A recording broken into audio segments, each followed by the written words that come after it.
말씀을 전하기에 앞서서 하는 순서가 있습니다.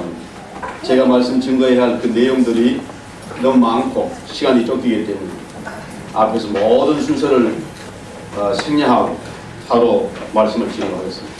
오늘 처음 날이기 때문에 서울의 교통편의가 좋지 않고 그래서 오시는 분들이 시간을 대오지 못하신 분들이 많은 것 같습니다. 아직도 지금 여기 도착하지 못한 분들이 있는 것 같아서 오늘은 조금 시간이 천연되었습니다. 한 10분쯤 늦어졌습니다만은 내일서부터는 정확하게 우리가 8시부터 말씀 시작할 겁니다. 잊지 말아주시고 오늘 모든 순서를 제하고 바로 말씀을 대연하겠습니다. 여러분들이 많은 그 교회에서 목사님들이 말씀을 전하는 그러한 소식들을 많이 들었을 겁니다. 그러나 오늘 제가 말씀을 드리려고 하는 내용들은 여러분들이 지금까지 들어보지 못한 그러한 내용들이 될 겁니다. 성경은 사람이 살다가 죽으면 그것으로 끝이 아니고 다시 예수님 다시 오실 때에 부활한다, 살아난다 그렇게 기록이 되어 있고 이 땅은 언젠가는 불태워서 없애버리고 그리고 새 하늘과 새 땅이 예비되어서 예수 그리스도를 구주로 영접한 사람은 그 새 하늘과 새 땅에 가서 영원히 하나님과 함께 살 수 있게 되어 있다. 그것이 우리 기독교인들이 믿는 성경의 골자입니다. 여러분들 예수 믿으면 복받아서 이 땅에서 잘 산다. 그런 이야기를 듣기 위해서 오신 분들이 있다고 하면은 아마 실망하실 겁니다. 저는 그런 이야기를 전혀 하지 않습니다. 예수를 믿으면 병이 낫는다. 뭐 이런 이야기를 하는 분들이 있는데 저는 그런 이야기를 하지 않겠습니다. 사람이 죽으면 그것이 끝이라고 많은 사람들이 생각하나 죽으면 끝이 아니다. 우리 눈에 보이는 삼라만상 이 물질은 보이는 것으로 생긴 것이 아니라 보이지 아니하는 영의 세계에서 생겨났다. 저절로 생겨난 것이 아니고 지으신 창조자에게서 창조하셨고 그 창조자는 지구상의 인류 역사를 섭리하고 계시고 있고 그분이 이 지구를 영원하게 창조한 것이 아니고 일정 기간까지 유효하게 만들어 놓고 그리고 그때가 되면은 이 땅은 불태워서 없애고 그리고 새 하늘과 새 땅을 준비해 놓고 하나님 믿는 사람을 거기로 데려가겠다. 이것이 이 성경의 골자랍니다. 그런데 그걸 어떻게 믿겠습니까? 도저히 믿을 수 없죠. 성경 속에는 믿을 수 없는 그러한 내용들이 너무 많습니다. 보리떡 5개로 5,000명을 먹이고 나머지를 거두니 12바구니가 됐다. 그런 말씀이 되어 있습니다. 모세가 이스라엘 민족을 애굽에서 데리고 나올 때에 홍해 물을 가르고 그 물이 양쪽에 벽처럼 쓰고 마른 땅 위를 걸어 나왔다. 그렇게 해서 했는데 그걸 어떻게 믿겠습니까? 죽인다고 해도 못 믿을 것입니다. 누가 죽인다고 윽박지르면은 죽지 않으려고 믿는다고 그렇게 손을 싹싹 비리면서 할 수는 있습니다. 입으로는 할 수 있어요. 그러나 그 마음속에 믿어지는 것은 죽인다고 해도 못합니다. 만약에 그 마음속에 믿는지 안 믿는지를 알아보는 청진기가 있어서 가슴에다 딱 대보니까 믿으면 파란불이 써지고 안 믿으면 빨간불이 써진다고 합시다. 그런데 보리떡 5개로 5,000명을 먹이고 나머지를 거두니 12바구니가 되었다 하는 걸 믿느냐? 믿지 않으면 내가 죽일 테다. 그러니까 믿는다고 합니다. 그런데 가슴에다가 청진기를 대보니까 파란불이 켜지냐고 빨간불이 켜지는 거예요.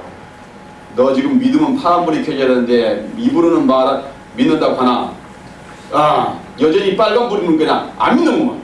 내가 죽일 테다. 그 윽박지르면요 싹싹 비리면서 살려주라고 하면서 믿으려고 땀을 뻘뻘 흘리고 기를 써도 그건 빨간불이 그대로 서겠지 파란불이 써지지 않습니다.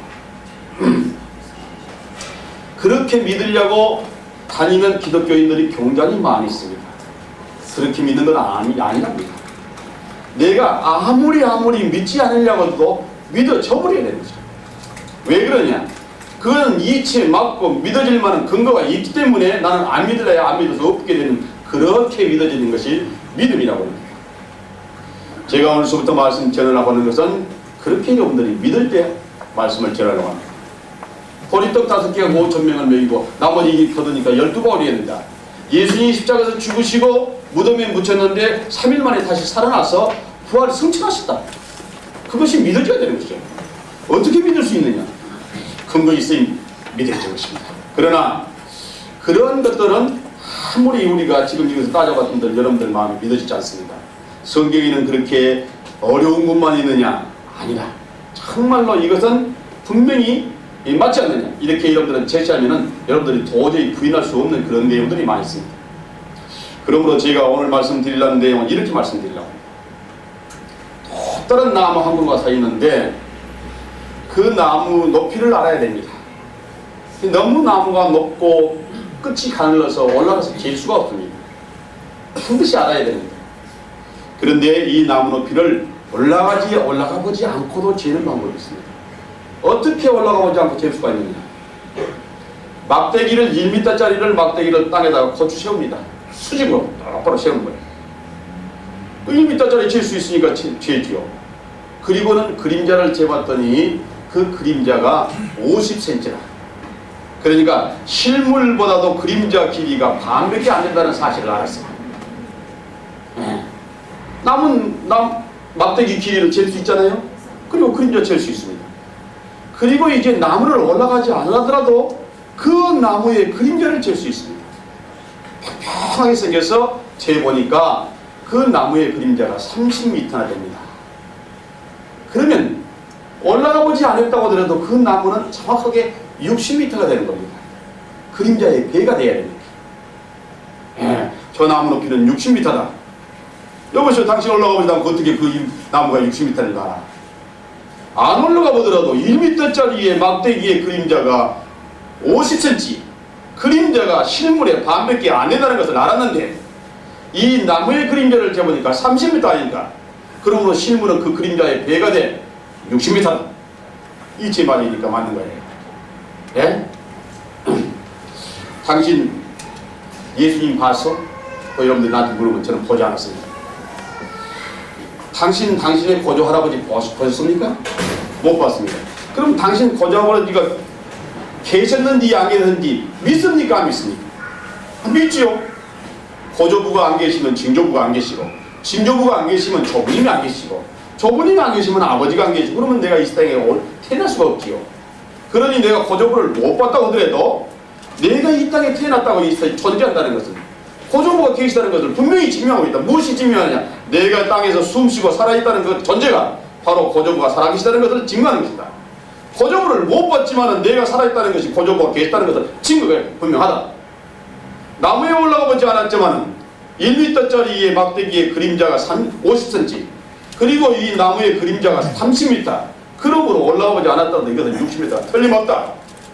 그렇게 말할 수 있는데 보리떡 5개로 5,000명을 먹이고 거둔이 12바구니가 됐다. 그걸 어떻게 믿느냐? 성경에 적혀진 이 말을 옳지 않습니까?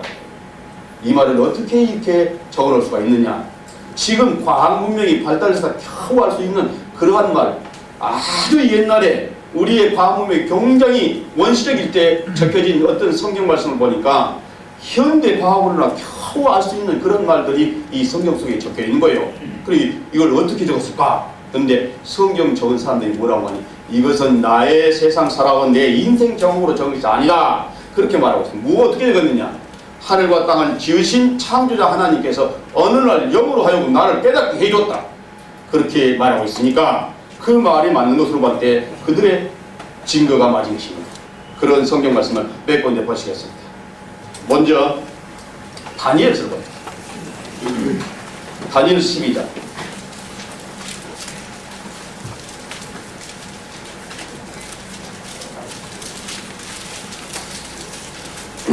다니엘 12장 6절부터 읽겠습니다. 그 중에 하나가 세마포 옷을 입은 자 곧 강물 위에 있는 자에게 이르되 이 기사의 끝이 어느 때까지냐 하기로 내가 들은즉 그 세마포 옷을 입고 강물 위에 있는 자가 그 좌우 손을 들어 하늘을 향하여 영생을 하신 자를 가리켜 맹세해 바로되 반드시 한때 두때 반때를 지나서 성도들의 권세가 다 깨어지기까지니 그렇게 되면 이 모든 일이 다 끝나리라 하더라. 내가 듣고도 깨닫지 못한지라. 내가 가로되 내 주여 이 모든 일의 결국이 어떠하겠사옵나이까. 그가 가로되 다니엘아 갈지어다. 대저 이 말은 마지막 때까지 간수하고 봉합할 것임이니라. 자, 이렇게 적었습니다. 바벨론에 있는 그 유프라데스 강가에 자기가 있는데 그때에 하나님이 보낸 천사 둘이 자기한테 와서 이 말을 이루는데 그 강물 위에 서 있는 천사에게 이 세상 끝이 언제까지 되겠습니까? 그런 분이니까 한때와 두때와 반때를 지나서 성도의 권세가 다 깨지기까지란다. 그게 무슨 뜻이랍니까? 다니엘아 가거라. 그리고 내가 말해주는 말은 다 공안 보라. 세상 끝날에 가야 알지 내가 말해줘도 너는 모른다. 그러더라는 거예요. 그러니까 다니엘이 물어와도 안 가르쳐줘서 다니엘이 여기다 적으면서도 한때와 두때와 반때가 지나서 성도의 권세가 다 깨지기까지 그게 무슨 뜻인지 모른다는 거예요. 자기가 적이고 자기가 모른다고 그래요. 왜? 천사가 안 가르쳐줘. 그렇다고 이렇게 적으셨습니다. 성경을 기록한 사람들이 기록한 내용들은 무슨 말인지 모른다. 왜냐하면 내 인생 지식으로 나의 경험으로 적은 것이 아니고 하나님이 보낸 천사가 내가 말해준 말을 내가 적을 뿐이지 내 생각으로 적은 것이 아니다. 그거예요. 다음 신약성경 보십시오. 신약성경의 베드로 후서 3장입니다.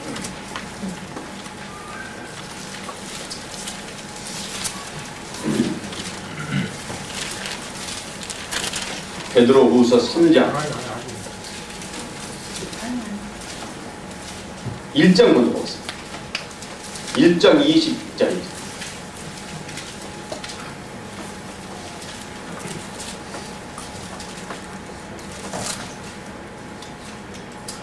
먼저 알 것은 경의 모든 예언은 사사로이 불 것이 아니니 예언은 언제든지 사람의 뜻으로 낸 것이 아니요 오직 성령의 감동하심을 입은 사람들이 하나님께 받아 말하는 것입니다. 그렇게 되어 있습니다. 예언의 말씀은 성령의 감동한 사람이 하나님께 받아서 기록한 것이다. 그렇게 되어 있습니다. 자기 생각으로 기록한 것이 아니다 이 말입니다. 3장 보십시다. 3장 15절입니다. 또 우리 주의 오래 참으심이 구원이 될 줄로 여기라. 우리 사랑하는 형제 바울도 베드로가 하는 말이에요.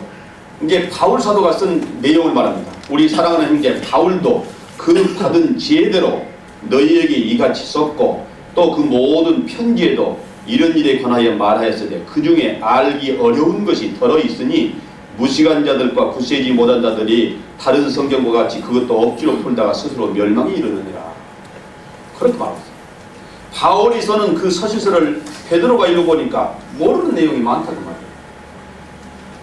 바울이 써놓은 것을 베드로도 읽어보니까 몰라. 예수님의 첫 번째 가는 제자 베드로가 바울이 써는 서신서를 읽어보니까 무슨 말인지 모르더라 이거예요.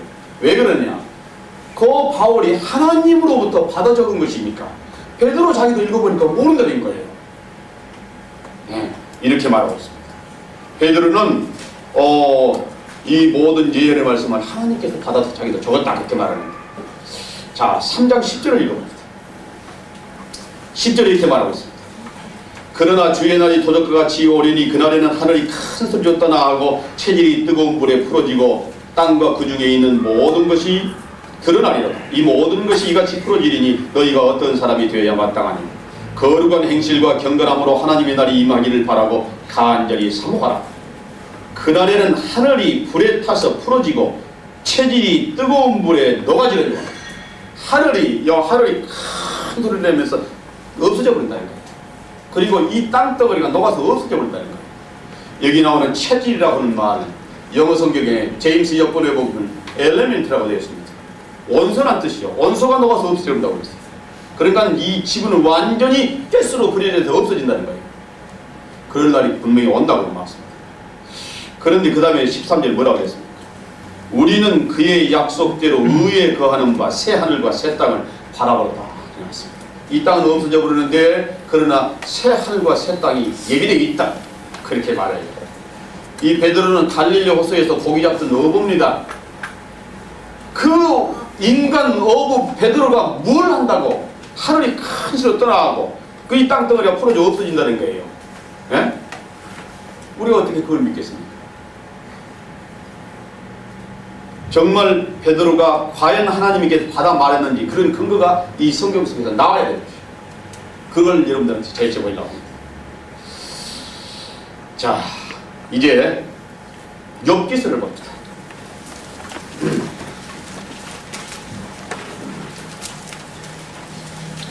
욥기서 26장입니다.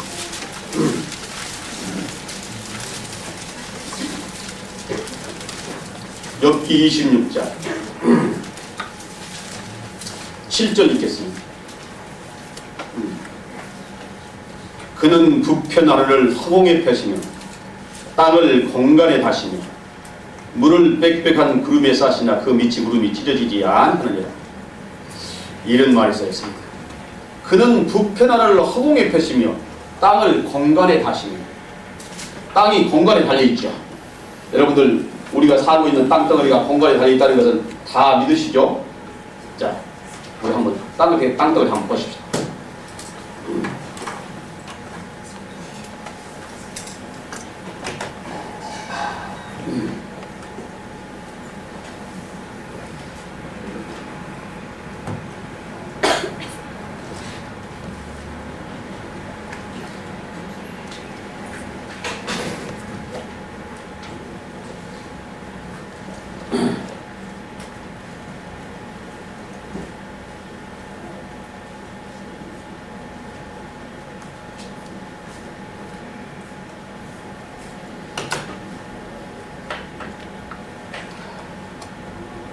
이것이 우리가 살고 있는 땅덩어리입니다.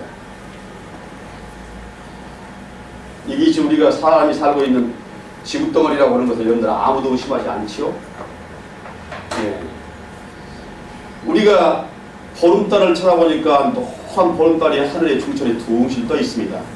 그런데 인간이 달나라에 가서 우리 땅을 내다보니까 우리 땅덩어리가 이렇게 파란 구슬이랍니다. 그렇게 새카만 하늘에 우리 지구가 이렇게 떠 있었단 말입니다. 이제 이 사실을 아무도 안 믿는 사람 없지요? 예. 자, 이제 여러분들이 이건 내용을 아시니까 그걸 놓고 한번 생각하십시오. 여기 계신 분들 보니까 지구가 둥그렇게 공처럼 돼가지고 우주 공간에 떠 있다고 하는 사실을 안 믿는 사람이 아무도 없는 것 같아요. 모르는 사람이 없는 것 같아요. 그런데 우리 할머니들이 요 서울에서 수원이 친정집에 가다가 말이에요. 한강 나루를 건너서 걸어서 산 높고 물 건너서 간다고 합시다. 그렇게 땅위에 평평한 땅위를 걸어가면서 이야, 지금 이렇게 넓고 넓은 땅인데 이것이 둥그락생긴 공이라지. 내가 지금 이 공 위를 걷고 있는 거야. 그렇게 할머니가 생각했겠습니까? 우리 할머니 때만 하더라도 땅덩어리가 둥글어서 공처럼 생각하고 허공에 떠있다는 사람은 사실 아는 사람이 없었습니다. 그런데 이 욥기서는 언제 써있냐 하니까 3600년 전에 쓰였답니다. 3600년 전에 누가 어떻게 알아서 이렇게 써놨겠습니까? 자, 다시 한번 읽어봅시다. 그는 북편 하늘을 허공에 펴시며 땅을 공간에 다시며. 땅이 공간에 달리지. 땅이 공간에 달리는 거 분명하죠? 그런데 3600년 전에 땅이 공간에 달려있다는 것을 어떻게 알고 써놨냐 그 말입니다. 그러므로 이 책을 쓴 분은 사람의 지혜로 쓴 것이 아니요 하늘 땅을 만드신 그 창조자의 신이 욥에게 성령으로 깨우쳐져서 쓴 것이 분명하다. 이렇게 말할 수 있습니다. 땅을 공간에 단다고 적어졌지 어디가 지구를 공간에 단다고 적어졌으니까 하고 아무나 10분이 혹 계실지 몰라서 여기 영어로 된 성경 하나 보여드리겠습니다.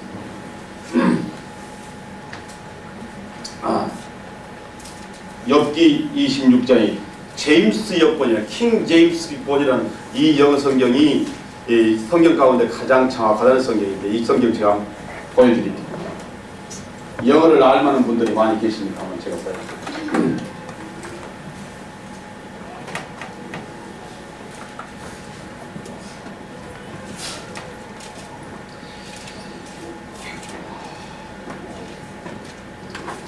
(26장이) 맞죠?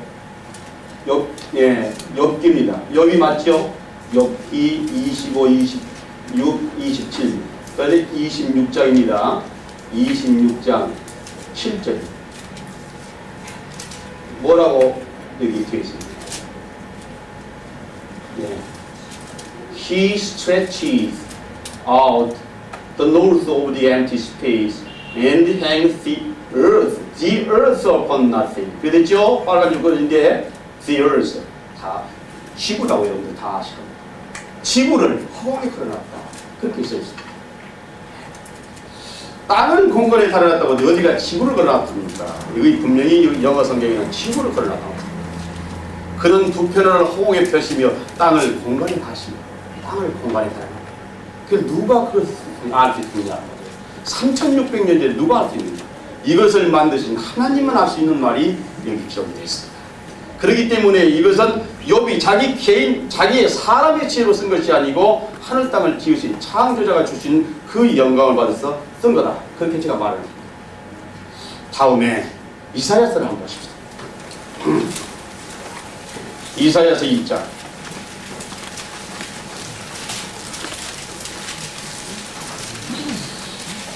이사야 1장을 읽겠습니다. 1장 1절.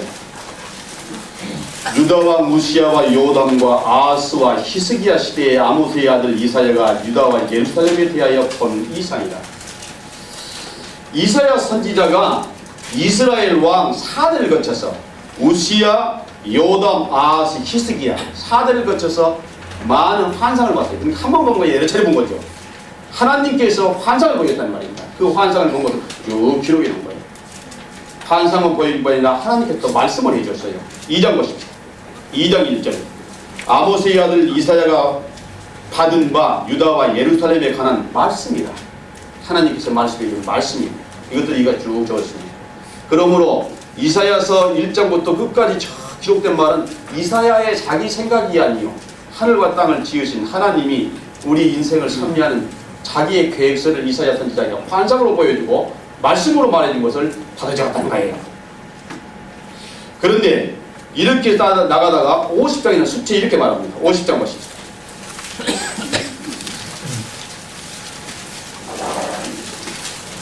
50장 1절. 나 여호와가 이같이 이르노라. 이렇게 말씀하고 있습니다. 나 여호와가 말한다. 나 이사야가 말한 것이 아니라 여호와 하나님께서 말한다. 여러분들 국회에서 의사당에서 그 회의 진행하는 것을 여러분들 들어보셨을 거예요. 의원들이 나와서 발언을 하게 되면 그 앞에 앉은 속기사들이 그 의원들의 발언 내용을 그대로 적습니다. 나 민주당 대표 이기택은 말하노니 그거 말을 쑥 하게 되면 그 적는 사람이 대로 봐졌습니다. 김영삼 대통령이 국정연설을 할 때에 그분이 경상도 사투리이고 이제 표준어 발음을 잘 못해가지고 내가 확실히 한국 경제를 바로 잡아놓겠습니다. 이렇게 말했다 봅시다. 그러면 그대로 확실이라고 적습니다. 가로 안에다가 확이라고 적고 그거는 확실이라고 적는 거예요. 그 속기사들은 그 발음을 그대로 적는 거예요. 지금 여기에 하나님이 말씀한 내용을 이사야는 그런 식으로 적은 거예요. 자, 더 읽읍시다. 나 여호와가 이같이 이르노라. 내가 너희 여민을 내어보낸 이혼서가 어디 있느냐? 내가 너희 체주에게 너희를 팔았느냐? 오직 너희는 너희 죄악을 인하여 팔렸고 너희 여민은 너희의 허물을 인하여 내어버림을 입었느니라. 이스라엘 민족에게 하나님 하는 말이에요. 이스라엘 민족아, 내가 너희를 쫓아버린 것이 아니고 너희가 계속해서 나를 멀리 도망갔지 않느냐? 그렇게 말합니다. 2절 계속 읽어갑니다. 내가 와서도 사람이 없었으며 내가 불러도 대답하는 자가 없었으면 어찌미뇨? 내 손이 어찌 짧아 부족하지 못하겠느냐? 내가 어찌 건질 능력이 없겠느냐. 보라, 내가 꾸짖은즉 바다가 마르면 하수가 광야가 될 것이며 덕이 물이 없어졌으므로 오족이 갈아여 주고 악취를 바라게 되느니. 내가 꾸짖으면 바다가 말라버린대요. 말이나 되는 소리냐? 그렇게 생각하는데 하늘과 땅을 지으신 하나님이 말씀한다면 가능합니까? 불가능합니까? 내가 확 불어오는 바다가 말라버려. 그래 그 속에 있는 고기가 다 말라 죽어서 썩음으로 악취가 난다. 그렇게 지금 말하고 있는데 이게 하나님이 말씀했다는 거예요. 정말인가 아닌가? 이것까지는 모르겠습니다. 그러나 3절을 보면 하나님이 말씀했다는 걸 알 수 있어요. 보시겠습니다. 3절이요. 내가 흑암으로 하늘을 입히며 굵은 배로 덮느니라. 내가 하늘을 흑암으로 입힙니다. 하늘을 새까맣게 만들어놨답니다. 그리고 굵은 배로 하늘을 덮어놨답니다. 여러분들이 쳐다보는 하늘은 무슨 색이던가요? 흑암으로 입혀놨으면 하늘이 새카매 할 텐데 우리가 쳐다보는 하늘은 파랗지 않습니까? 그런데 여기는 흑암으로 하늘을 입혔다고요. 이사야가 이 글을 쓸 때에 이사야의 눈에 하늘이 흑암으로 보였겠습니까? 파랗네요. 그런데 하나님이 흑암이라고 말해주니까 그냥 흑암이라고 적는 거예요. 그러나 이사야가 내 보기에는 흑암이 아니고 파란데 하나님이 흑암이라고 하네. 그리고 고개를 깨우깨우 했다고 하면 하나님이 이사야에게 책망했을 거예요. 네가 뭘 안다고 그래? 내가 부른 대로 적어. 그럴 거예요. 자, 하나님이 말씀이면 거짓말을 안 하니까 하늘은 흑암이라 해야 됩니다. 하늘이 우리 쳐다보기는 파란 하늘이지만 흑암의 하늘이라는 것을 이제 보여드리겠습니다.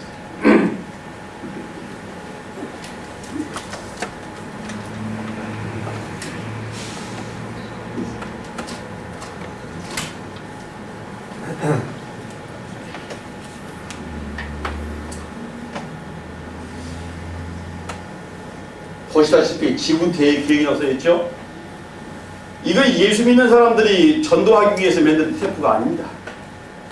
KBS 방송국에서 지구 대기획이라는 과학자들이 연구한 내용들이 발표된 거예요. 그걸 지금 복사해가지고 보여드립니다.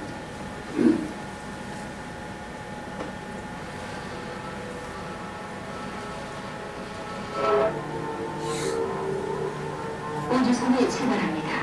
가속도가 붙은 우주선은 대기의 여러 층을 지나 10분 만에 대기권의 경계에 도달합니다. 발사대를 떠난 우주선은 추진 로켓 부위를 천천히 돌리면서 하늘 높이 솟구칩니다.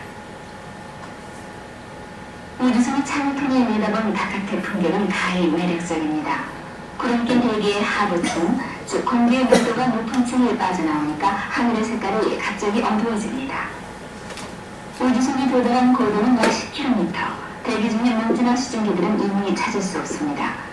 여기는 대기권 중 아래의 두 층, 즉 대륙권과 상층권의 경계가 되는 곳입니다.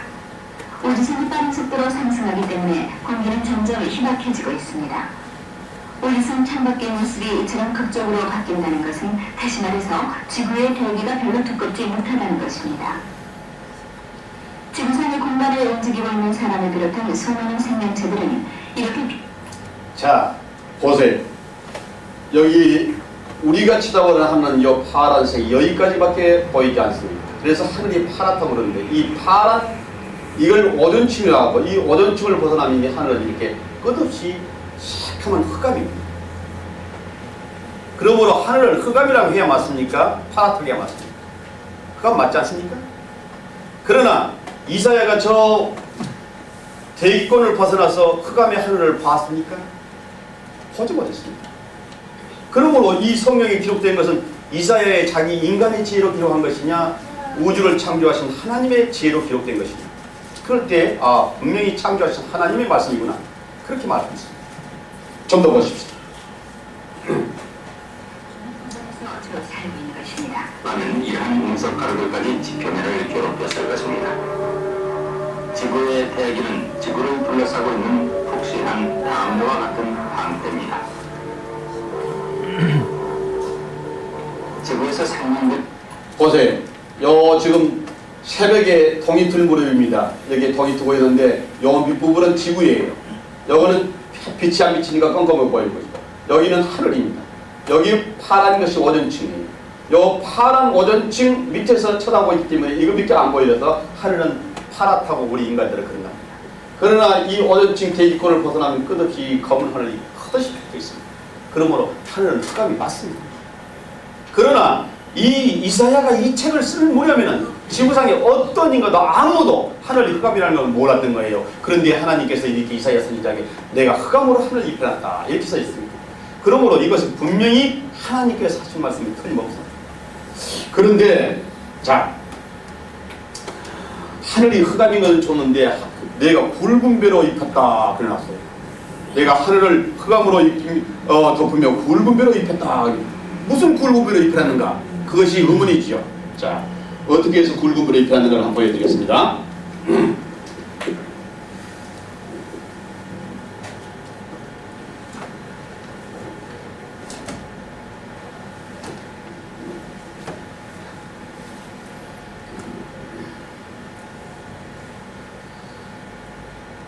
이게 우주복입니다.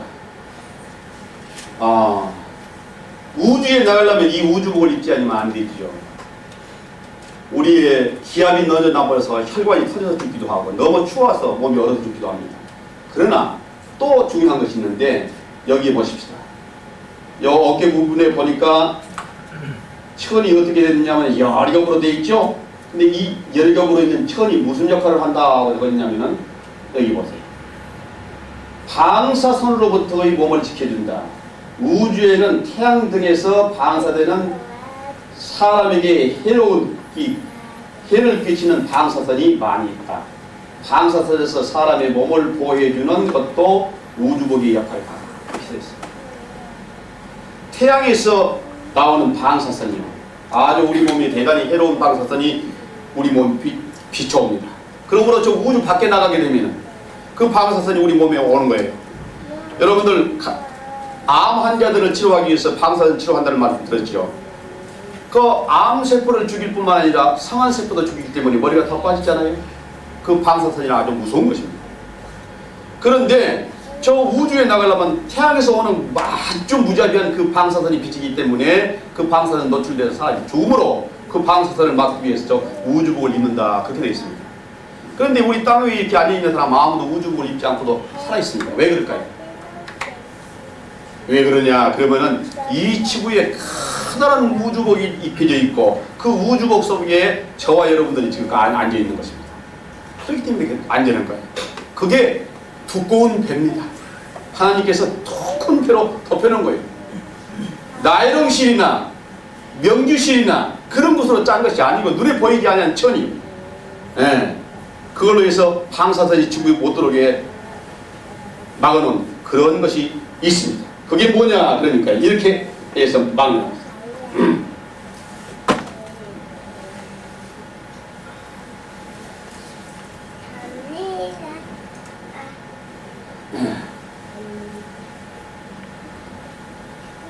지구는 커다란 자석입니다. 하나의 자석인데 이렇게 자석에서 나오는 자기장을 형성해서 태양에서 내려오는 무자비한 방사선이 지구에 오지 못하도록 이렇게 막아준답니다. 방사선이 못 들어오게. 그래서 이 북극과 남극에 오로라가 형성되고 이것이 자기장이만 형성돼서 방사선이 못 들어오게 막아준다고 지금 과학자들은 말하고 있습니다. 이것이 몇 겹으로 되어 있는지 몰라요. 아주 두꺼운 배입니다. 그거에서 지구가 보호되어 있습니다. 그래서 이 지구에 살고 있는 우리들은 방사선에 보호되고 안전하게 살 수 있는 것입니다. 그걸 옛날 사람은 몰랐습니다. 이제 알게 됐습니다. 그러므로 내가 흑암으로 하늘을 입히며 굵은 배로 덮느니라 하는 말이 맞지 않습니까? 자, 보세요. 다음 보십시오. 이제 이사야서 40장을 보시겠습니다.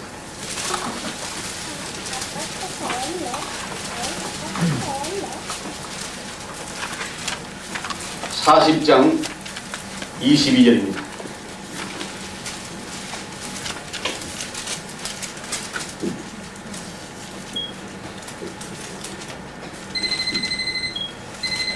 (40장 22절) 그는 땅 위에 궁창에 앉으시나니 땅의 거민들은 메뚜기 같은가. 그가 하늘을 차일같이 펴셨으며 그을 천막같이 베푸셨고. 이런 말씀이 있었습니다. 하나님이 하늘에다가 하늘을 차일같이 펼치고 천막같이 펼쳐놨다. 하늘에 천막 쳐있다는 거예요. 여러분들 길거리에서 어저께 저하고 만났다 봅시다. 아주머니, 저 하늘 쳐다보세요. 저 하나님이 저 하늘에다가 천막을 쳐놓은 거예요. 저 파란 것 저것이 하나님 만들어놓은 천막이랍니다. 저것이 없었더라면 우리는 다 죽을 뻔했는데 하나님이 천막 쳐놔서 우리가 지금 이렇게 편안하게 산 겁니다. 그러면 여러분들 뭐라고 하세요? 하하, 멀쩡하게 생겼는데 얘가 안 됐구먼. 그리고 돌았다 볼 거예요. 그런데 지금 보세요. 하나님이 과연 천막을 쳐놨느냐. 바다 같은 공기층, 즉 대기의 덕입니다. 바로 이게 바로 하나님이 만들어놓은 천막입니다. 이것이 지금 파괴되고 있습니다. 이것이 지금 북극 하늘의 오존층이 파괴되는 현상을 보고 있는데 이것이 점점 파괴되고 있어요. 요 가운데 부분에 분홍색으로 되어 있는 부분이 지금 오존층이 파괴되고 있는 부분이랍니다. 85년도 10월 21일, 22일 이렇게 나오고 있습니다. 하루하루 사이에 얼마만큼 파괴되는가 보세요. 이건 87년도입니다. 87년도 9월 25일 나오고 있습니다. 이게 파괴되고 있는데 이것이 점점 파괴되고로 말미암아 지금 아까 보니까 양들이 쏜살같이 내려가고 있죠. 그 양들이 왜 그러냐면 눈이 멀어서 앞이 안 보이기 때문에 이게 쏜살처럼 내려가고 있습니다. 이 양 한번 보세요. 이렇게 눈이 백내장이 걸려 말하고 그 많은 양들이 다 눈이 멀어버렸어요. 왜냐? 이것은 남극에서 가까운 남아메리카의 칠레 남단에 있는 푼다 아레스라고 하는 지역의 목장에서 찍은 사진입니다. 자, 이 지역이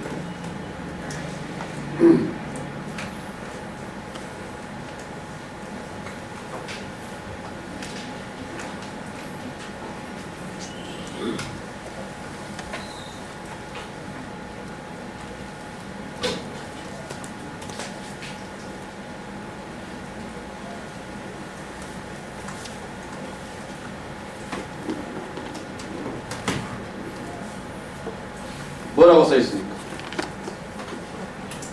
칠레 남부 지역 자외선 실명피상 자외선이 비쳐가지고 눈먼 사람들이 너무 많이 붙었다 그랬습니다. 남극 상공 오존층에 구멍이 뚫려졌다 그렇게 나왔네요. 그 지역이 바로 요 지역이야. 남아메리카 저 남단의 푼다아레스라는 지역. 여기에 목장이 남극에 가까운 곳이죠. 남극의 오존층이 파괴돼서 점점 펼쳐보니까 저 푼다아레스라는 이 지역의 이적입니다. 여기에 있는 목장에서 많은 양들이 눈이 멀어버렸고 사람들도 눈이 멀어버렸고 어떻게 파괴됐냐면 이렇게 파괴됐어요.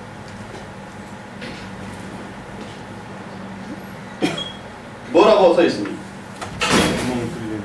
구멍 뚫린 하늘, 햇빛이 겁난다. 그렇죠? 구멍이 이렇게 뚫린 하늘에 요렇게 파란 오존층이 이것이 오존층이에요. 근데 이거 구멍이 뚫어졌다는 거예요. 그래서 햇빛이 이렇게 요 지구에 비치기 때문에 약간 비치기 때문에 그래서 결국 어떻게 된다고 써있습니다. 야생 토끼 물속의 연어떼가 무더기로 눈이 멀어졌다. 그렇게 되어 있어요. 하늘에 구멍이 뚫어진 거예요. 하늘에. 이 하늘에 구멍이 뚫어진 거죠. 지금 뚫어지고 있어요. 이것이 하나님이 만든 천막입니다. 이것이. 그게 지금 벽에 있고 있다는 거예요. 누가 하나님이 하늘에다가 인간이 살 수 있도록 천막을 쳐놨을 줄 누가 알았겠습니까? 그런데 이제 알아보니까 분명히 천막이 있지 않습니까? 맞아요. 하나님이 하늘에 천막 쳐놨단 말이 맞습니다. 이 그림을 줘보시죠. 눈이 멀게 됩니다.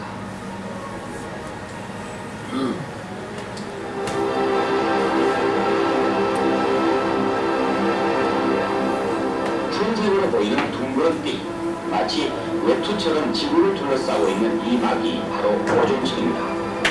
지상으로부터 15km에서 50km 사이에 있는 이 오존층은 태양이 쏟아내는 막대한 양의 위험한 자외선을 막아주는 역할을 합니다. 이 오존층이 파괴될 때 지구는 자외선으로부터 무방비 상태. 이렇게 이 오존층이 파괴됨으로 말미암아 자외선이 지상에 쪼여든다고 말입니다. 북극과 남극이 계속해서 지금 파괴되고 있습니다. 그것이 그 오존층이 하나님 만드는 천막이란 말이에요. 그걸 누가 알았겠습니까? 그런데 이게 여기 써 있어요. 자, 이렇게 이렇게 파괴되는데 짐승들만 백내장이 그런 것이 아니라 사람들도 마찬가지입니다.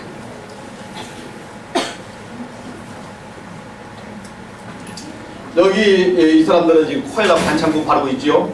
왜 그러느냐? 이 목장 관리인들입니다. 그런데 매고물을 쓰고 있다가 모자를 딱 쓰고 있단 말입니다. 그런데 햇빛이 다 얼굴을 가리지만은 코끝이 코가 뼈 쪽이 나와서 서양 사람들 너무나 코가 뼈 쪽이 나왔잖아요. 그래서 그 코끝에 햇빛이 비치니까 이게 무방비 상태라고 말입니다. 선글라스를 쓰고 모자를 써도 코끝에는 햇빛이 비춤으로 그 코끝이 전부 다 피부암이 생긴 거예요. 그래서 코가 썩어 들어가요.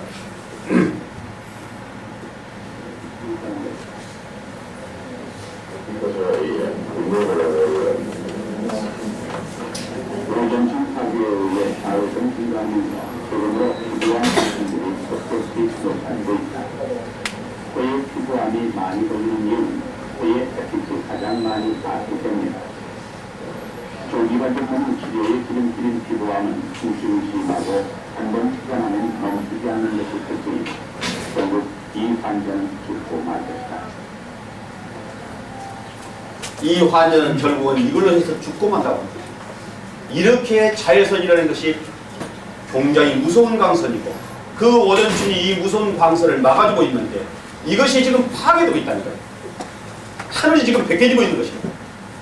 네, 저것이 하늘에 하나님이 만들어낸 천막이에요. 이 천막을 일단 만들어놨다는 말이 맞죠? 그러나 어저께 여러분들이 나에게 들었다고 하면 저들은 미쳤다고 할 거예요. 다음 보십시오. 성경 이사야서 34장 보십시오.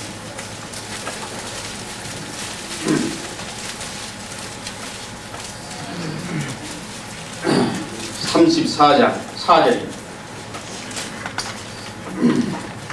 하늘의 만상이 사라지고 하늘들이 두루마리같이 말리게 그 만상의 쇠자나무 포도나무 잎이 마른 것 같고 무화과나무 잎이 마른 것 같으리라.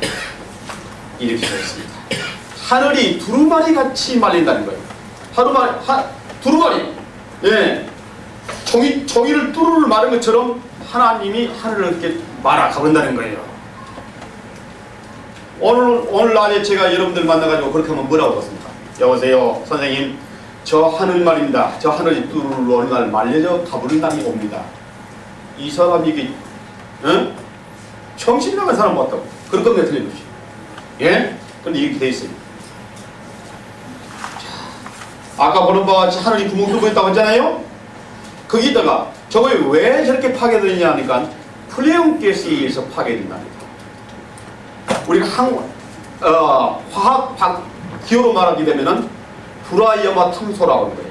그게 냉장고나 에어컨에서 나오는 가스입니다. 그게 하늘에 올라가가지고 그게 나오는 염소 가스가 하나가 30만 개의 저 오존 가스를 파괴합니다.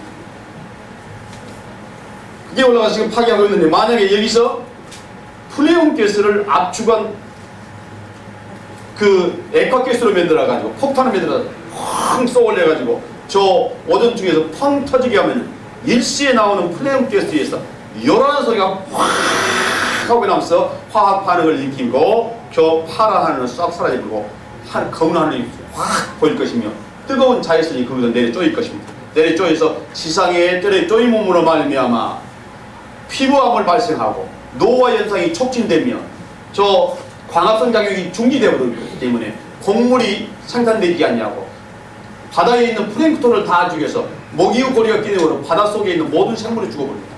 그러므로 지상에 있는 모든 생물은 다 죽게 되어 있습니다. 그걸 이제 다 알고 있습니다. 그런데 여기 성경 말씀이 뭐라고 하느냐 보세요. 예? 하나님이 하늘을 두루마리같이 말리되 그 만상의 쇠자나무 포도나무 잎이 마른 것 같고 무화과나무 잎이 마른 것 같아요. 하늘을 두루마리처럼 딱 들어가 버리면은 지상의 만물이 무화과나무 말라버린 것처럼 파삭파삭 말라서 부서져 버린다는 거예요. 어저께 들었으면 뭐라고 했어요? 저는 뚱땅지 같은 소리 무슨 장구들 하고 있느냐 그러죠? 그러나 이게 보니까 과연 맞는 말이다. 누가 이것을 말할 수 있느냐? 이사야가 알고 말할 수 있느냐 그 말이에요. 절대로 이사야는 모르는 거예요. 누가 하는 말이에요? 하늘과 땅을 창조하시고 우리 인류 역사를 섭리하시는 하나님께서 자기의 계획을 일단 발표하는 거예요. 마지막이구나. 언제 이렇게 할 것인가? 1절부터 읽어봅시다. 열국이여 너희는 나와 들을지어다. 민족들이여 귀를 기울일지어다. 땅과 땅에 충만한 것 세계와 세계에서 나는 모든 것이 들을지어다. 대저 여호와께서 만국을 향하여 진노하시며 그들의 만국을 향하여 분내사 그들을 진멸하시며 살육케 하셨은즉 그 살육당한 자는 내어 던진 바 되며 그 사체의 각기가 솟아오르고 그 피에 산들이 녹을 것입니다. 얼마나 많은 사람들이 죽기에 그 죽은 사람들의 시체에서 흘러내리는 피로 말미암아 산이 무너져 내린다는 거예요. 이게 세상 끝날이 납니다. 그런데 북극과 남극이 이제 구멍이 뚫어졌으니 그 세상 끝날이 지금 다가오고 있는 거예요. 자, 네, 이사야 선지자만 이렇게 말하는 것이 아닙니다. 자, 이제 히브리서 1장을 보십시다.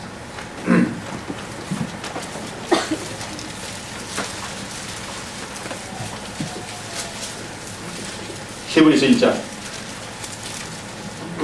10절입니다.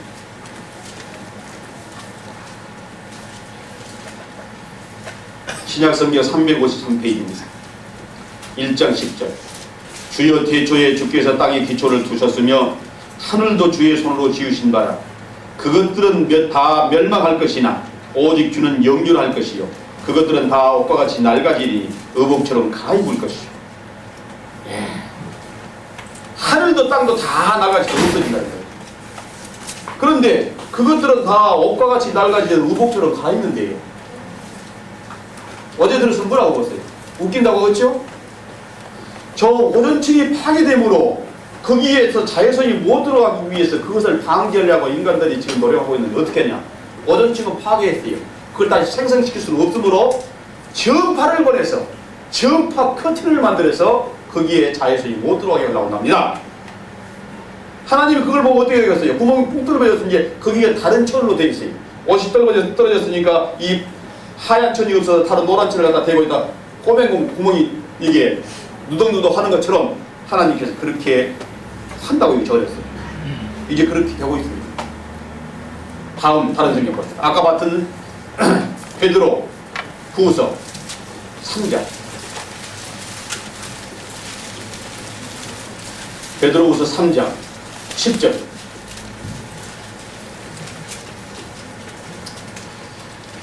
그러나 주의 날이 도적과 같이 오리니 그날에는 하늘이 큰 소리로 떠나가고 하늘이 큰 소리로 떠나간대요. 맞습니까? 틀립니까? 보니까 분명히 하늘이 큰 소리로 떠나가고 있잖아요. 이거 큰 소리로 떠나간다는 거예요. 이 베드로라는 사람은 갈릴리 호수에서 고기 잡던 비린내 펄펄 나는 어부란 말입니다. 지가지기 뭘 안다고 이런 말을 한다고 하네요. 그러므로 이것은 결코 베드로 자기의 지혜로 한 것이 아니고 하나님께서 자기 섭리 계획을 베드로에게 말해줘서 베드로는 그들 적은 거예요. 자, 모든 예언의 말씀은 성령의 감동하심을 받은 사람이 하나님께 받아 말한다 라고 1장 21절에 말한 내용이 맞아요. 베드로도 분명히 자기 지혜로 말한 것이 아니고 하나님께서 말한 거예요. 하늘이 큰 소리로 떠나간다는 거예요. 플레온가스가 일치 막 한다고 이래서 오존가스하고 접하게 되면 요란한 소리를 내면서 파괴되어버립니다. 인간의 힘으로도 파괴할 수 있는데 하나님의 능력으로는 말할 것도 없지요. 세상 끝날에 큰 소리를 내면서 떠나가 본다고 했습니다. 다시 계시록 6장 보십시다. 계시록 6장 12절입니다.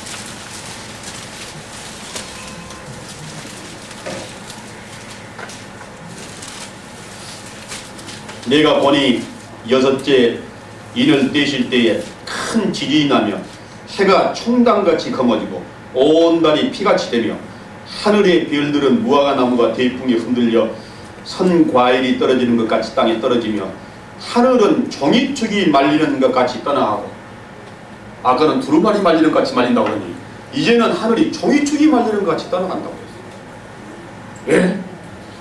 맞잖아요? 그거 지금 진행되고 있는 거예요. 그러나 지금 진행되고 있는 것이 이렇게 서서히 가는 것이 아니라 어느 끝날에 오기는 요란한 소리를 내면서 싹 없어져요. 푸른 하늘이 없어져요. 검은 하늘이 있죠. 그럴 때는 태양에서 오는 검은 자외선이 지구상에 내쫓임으로 지구상의 모든 생물이 다 죽는 거예요. 하나님 이렇게 말했어요. 땅도 풀어져서 없어진다는 거예요. 그러나 의에 거하는 바 새 하늘과 새 땅을 내가 예비했다. 그러므로 하나님이 나를 임하기를 간절히 바라라. 그랬어요. 거기 아까 이사야서 베드로 후서 2장 읽어볼 때 그런 말씀이 나왔죠. 여러분들 하나님 믿는다고 예배당에 늘 다니면서 하늘이 큰 큰 소리로 떠나가 불고 체질이 뜨거운 불에 풀어지는 그 하나님이 날이 이르기를 하나님 그날이 빨리 오십시오. 빨리 오십시오. 그렇게 여러분 할 수 있습니까? 그렇게 하지 못하는 이유는 자기가 새 하늘과 새 땅에 갈 수 있는 그런 자신이 없기 때문에 그날이 오기를 바라지 않습니다. 참으로 그 의에 관한 바 새 하늘과 새 땅에 갈 수 있는 그 마음의 믿음이 온 사람들은 주의 날에 임하기를 간절히 바라고 삼하라 그대로 할 수 있는 것입니다. 여러분들 마음속에 그런 주의 날이 임하기를 간절히 바라고 사모하는 마음이 없는 사람, 그 마음속에 아직 하나님이 인정하는 믿음이 없는 사람입니다. 그러므로 여러분들 이 차지에 내가 믿는 믿음은 이 성경이 비춰볼 때 온전한 믿음이 아니구나 이렇게 생각하고 다시 한번 재검토하는 그런 시간을 갖기 바랍니다. 이제 이사야서 41장 보시겠습니다.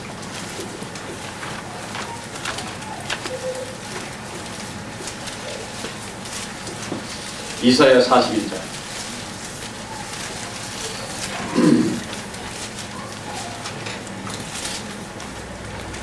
4절입니다. 이 일을 누가 행하였느냐? 누가 이루었느냐? 누가 태초부터 만대를 명령하였느냐? 나 여호와라. 태초에도 나요 나중에 있을 자에게도 내가 곧 그니라. 이렇게 말하고 있어요. 나라 보니 나가 누구냐? 여호와 하나님이다. 창조자 여호와 하나님이다. 지금 그렇게 말하고 있습니다. 하나님이 지금 이사야 선지자에게 말해주는 거예요. 이스라엘 민족에 대한 약속입니다. 14절 봅시다. 지렁이 같은 너 야곱아, 너희 이스라엘 사람들아, 두려워 말라. 나 여호와가 말하노니 내가 너를 도울 것이다. 내 구속자는 이스라엘의 거룩한 자니라. 보라, 내가 너로 이가 날카로운 새 타작기기를 삼으리니 내가 산들을 쳐서 부스러기를 만들 것이며 작은 산들로 펴갑게 할 것이다. 내가 그들을 까부른즉 바람이 그것을 날리겠고 해리바람이 그것을 흩어버릴 것이로되 너는 여호와로 인하여 즐거워하겠고 이스라엘의 거룩한 자로 인하여 자랑하겠고 이렇게 써있습니다. 하나님이 이스라엘 민족에게 말하기를 너 이스라엘 민족들아, 너 이스라엘 민족을 이가 날카로운 타작기처럼 내게 만들어가지고 너희들이 산을 부숴서 부스러기를 만들어. 그래가지고 그걸 까부르면은 해리바람이 불어와서 마치 타작마당이 곁처럼 확 날아가 불게 그럴 수 있는 능력을 나 여호와가 너 이스라엘 민족에 주마. 그렇게 써있습니다. 그게 가능합니까?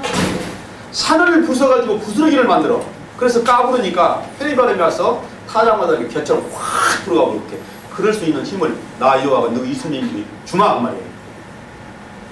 언제 썼느냐? 이사야 선지자는 지금부터 2700년 전 사람입니다. 2700년 전에 우리 인간들은 인간 지혜가 어느 정도냐? 불을 켜기 위해서 성냥불을 착 켜서 불을 켤 수 있는 그런 재주도 없었어요. 어떻게 했느냐 하니까요. 나무와 빡 문질러서 문지를 때에 생기는 열 가지고 불을 만들거나 부싯돌로 탁 쳐가지고 불을 만들었어요. 새 색시가 시집가게 되면은 그 집에 불을 꺼치지 않아야 훌륭한 며느리였어요. 그때는 아침에 밥 지어 먹고 하루에다가 불을 탁 놔뒀다가 점심때 곱고 불 가지고 후에서 불을 절대로 꺼쳐요. 불을 만들 줄 몰랐어. 그럴 때 이 성경이 써 있어요. 그런데 산을 부숴가지고 부스러기를 만든데 이렇게 됐어요. 그런데 그것이 가능한 말이냐? 보세요.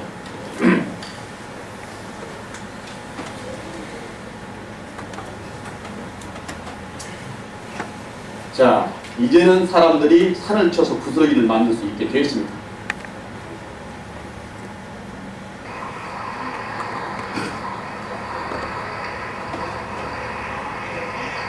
이런 폭발은 세계에서 가장 큰 노천굴 형태의 이곳 금광에서 매일같이 일어나는 일이다.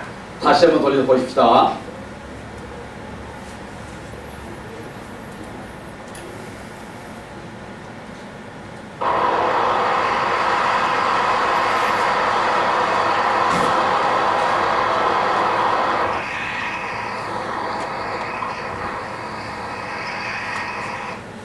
그림 많이 안 봐도 돼요. 여러분들 남산에 있던 웨인 아파트 폭파할 때 텔레비에서 다 보셨죠? 예? 한 방 팍 누르니까 그 거대한 그 아파트가 폭삭하고 내려앉는 거 봤죠? 이스라엘 민족이 그럴 수 있는 재주가 있어요, 없습니까? 있을 수 있습니다. 고속도로 내기 위해서 산을 무너뜨리죠, 사람들이? 그뿐입니까? 히로시마에 떨어진 원폭이 똑딱하는 순간에 그 히로시마 너무 잿더미로 변해버렸습니다. 그 핵무기를 이스라엘 민족이 가지고 있습니다. 순식간에 남산 저런 하나는 확 날아가보게 할 수 있는 그런 힘을, 그런 무기를 이스라엘 민족이 가지고 있습니다. 그러니 하나님이 약속한 대로 이스라엘 민족으로 하여금 작은 산을 부숴서 무너뜨리게 만들 수 있다고 하는 약속이 이루어졌지 않습니까? 우연히 이 말이 한마디뿐이라면 어쩌려고 그 말이 한번 맞았구나 그렇게 할 수 있습니다. 그러나 이런 내용의 말씀이 수없이 많이 있습니다. 하나님 말씀대로 이루어진 것입니다. 이제 욥기 38장 보십시오.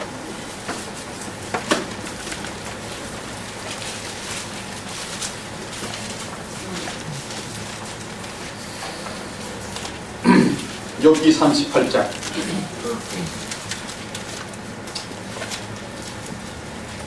대 여호와께서 폭풍 가운데로서 욥에게 말씀하여 가라사 무지한 말로 이치를 어둡게 하는 자가 누구냐?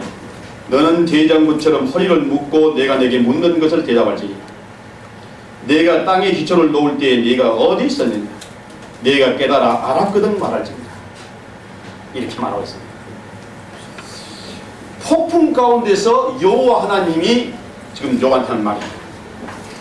하나님이 합니다. 하면서 하는 말이 내가 땅에 기초를 놓을 때 네가 어디 있니? 땅을 만들 때, 이 땅덩어리를 만들 때 땅에 기초를 놨을 때 여러분들 어떻게 생각하십니까? 땅에 기초를 무슨 소리요? 그렇게. 그런데 이 땅덩어리가 어떻게 해서 구성됐느냐? 원래는 이 우주에 잔뜩 가스와 먼지 덩어리가 있다가 그것들이 점점 모아가지고 작은 알갱이가 점점 커져가지고 이렇게 큰 지구덩이가 형성됐다. 그렇게 과학자들이 말합니다. 그걸 왜 무슨 근거로 말하냐 하니까요 이렇답니다. 무슨 근거로 그렇다고 그렇게 말하느냐? 달을 보니까요. 달이 이렇게 생겼어요. 여기 달입니다. 달이죠? 달을 제가 스크랩에 대해서 일단 꽂아놨어요. 달 사진 찍어보세요. 달 사진 찍어보세요. 비춰드릴게요. 다시. 달 사진 보니까 어떻게 됐습니까? 예. 여기가 뭐 떨어진 자국 있죠? 여기. 보세요. 떨어진 자국이란 말이에요. 예. 또 보세요. 여기도 떨어진 자국이죠? 이게. 예. 여기가 떨어진 자국이란 말입니다. 이 달 표면이 웅덩이 투성이에요. 곰보 투성입니다. 곰보 투성이 달을 또 하나 보여드릴게요.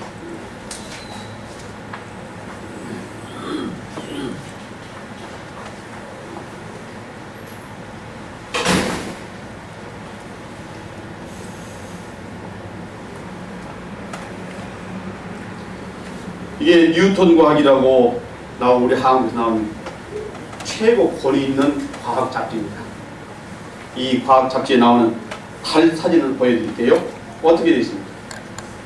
온통 곰보투성이 아닙니까? 그런데 왜 이런 달이 곰보투성이 되느냐 하니까 수없이 많은 행성이 달에 충돌해서 생긴 웅덩이라는 거죠.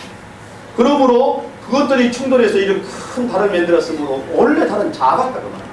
아주 거슬러 올라가게 되면 그것은 작은 파단 많고 그것이 모아서 됐으므로 거꾸로 올라가면 먼지다. 먼지에서 형성되어서 이 달이 있는데 달만 된 것이 아니라 많은 천체가 이렇습니다. 달뿐만 아니라 많은 천체가 이런 거예요. 그 천체들을 다 보여드릴게요. 여기 보세요. 수많은 천체들이 전부 이렇게 전부 보니까 웅덩이 투성이로 되어 있습니다. 네. 이렇게 웅덩이 투성이로 되어 있습니다. 그러냐면 우리 지구에도 이런 웅덩이가 있는 거예요. 지구상에도 이런 웅덩이가 100여 개나 있습니다. 그러나 지구에는 비가 오고 눈비가 불고 오기 때문에 풍화 정경이 있으니까 다 사라졌습니다만 달에는 비가 오지 않기 때문에 그대로 남아있어요. 다른 천체는 그대로 나왔습니다. 지구만 없는 거예요. 이때 내가 아까 말한 지구 대기의 KBS 방송한 그 내용들을 다 보여드릴게요. 이렇게 생각을 볼 때에 원래 달은 지구는 큰 덩어리가 아니라 작은 먼지에서부터 형성됐으니 먼지부터 형성될 때에 기초가 있지 않느냐. 그 기초 덩어리에 먼지가 떨어붙어서 그것이 큰 덩어리가 됐으니까 하나님이 그 기초를 세웠다는 거예요. 그러니 기초를 내가 세울 때 네가 어디 있느냐 하는 말이 맞지 않느냐 그 말이에요. 자, 이제 그 성경 다시 더 읽어봅시다. 욥기 38장 5절입니다. 누가 그 도량을 정하였는지 누가 그 준승을 그 위에 떼었는지 네가 아느냐. 그 지초는 모두에 세웠으며 그 모퉁이 돌은 누가 놓았냐. 그때의 새벽별들이 함께 노래하며 하나님의 아들들이 다 기쁘게 소리하였느니라. 그때의 새벽별들이 노래했대요. 별이 노래하는 소리 들어보셨습니까? 근데 별이 노래했다고 써있어요. 별이 반짝반짝 하니까 노래하는 것처럼 보여서 그렇게 썼겠지. 뭐 별이 노래하기는 무슨 노래해.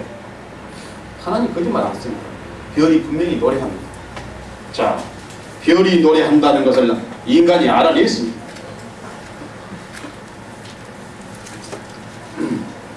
신문에 나온 자료를 보여드릴게요.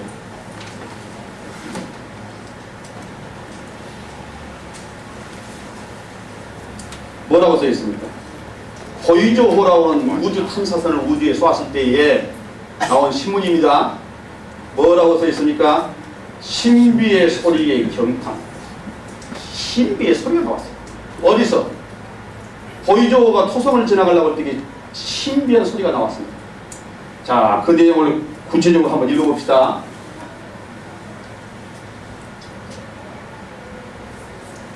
보이조 앞에 보시면 보입니다.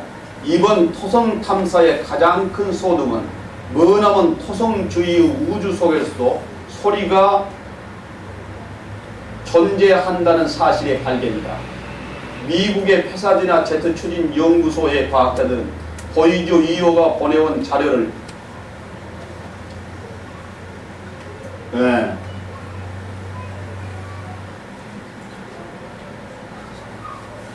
음성 합성기와 테이프 녹음기를 이용 소리를 합성해냈다. 이 테이프는 실제 속도에 좀 흔들려가지고 8배로 느린 결과 마치 천국에서 울리는 교회의 종소리와도 같았다. 때로는 이 소리가 진주구슬이 구르는 듯한 영롱한 소리가 났고 어떤 때는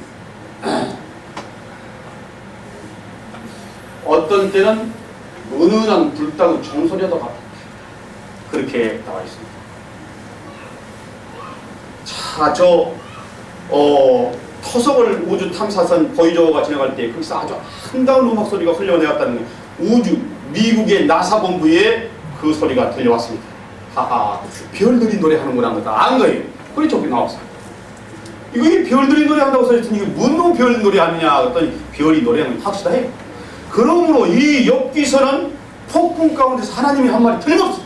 하늘과 땅을 지으신 하나님이 참으로 계신 거예요.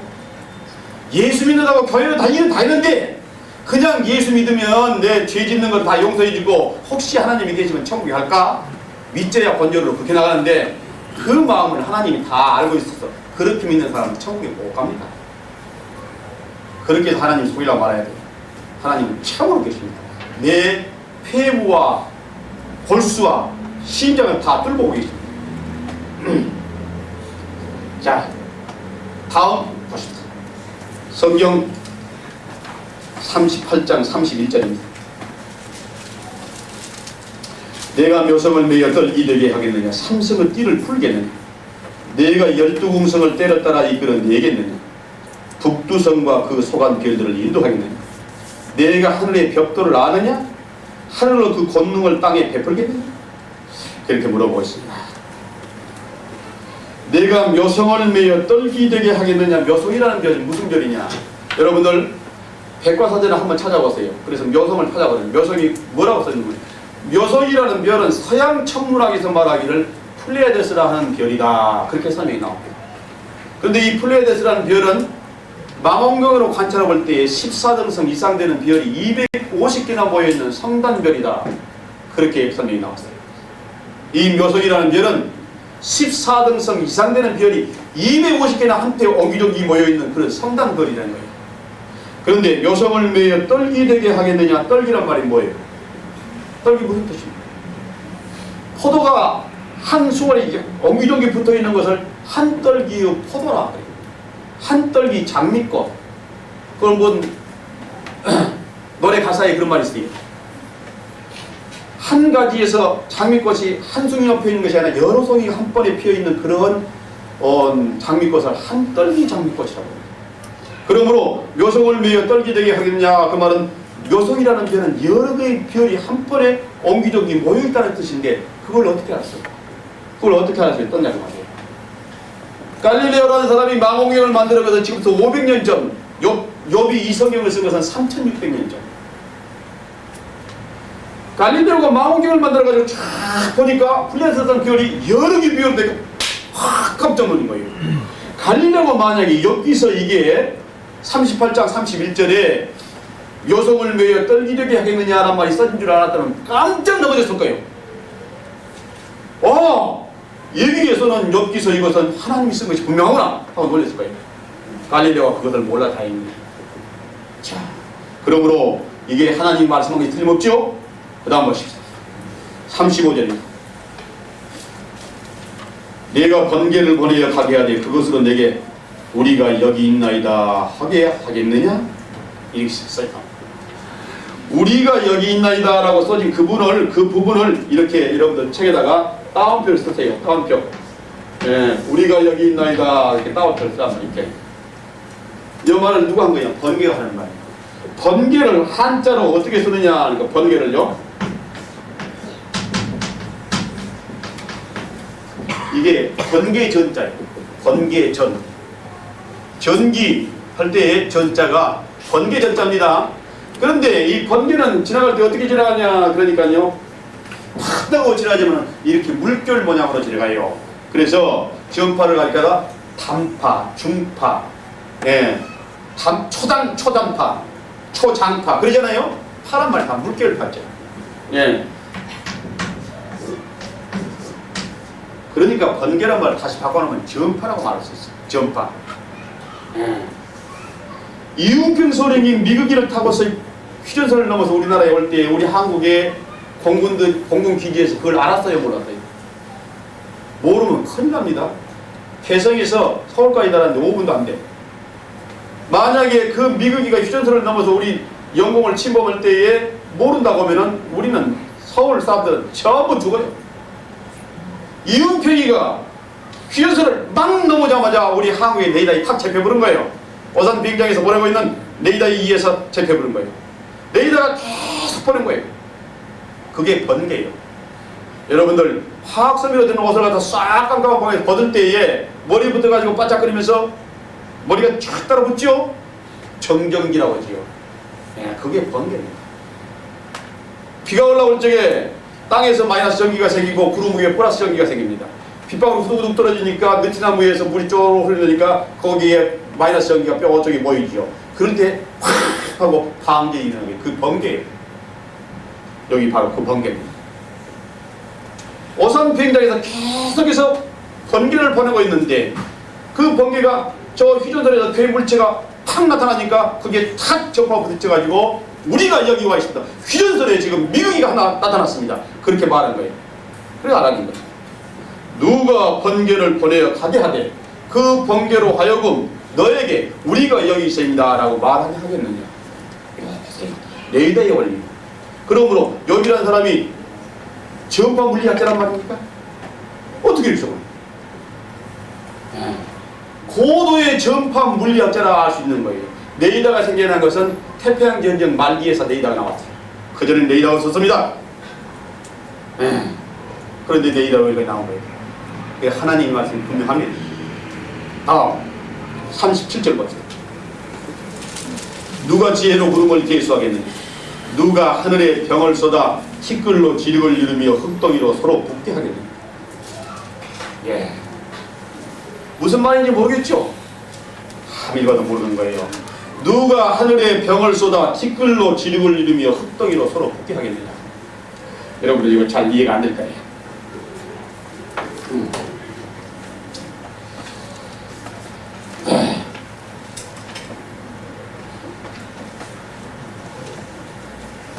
제 이해를 돕게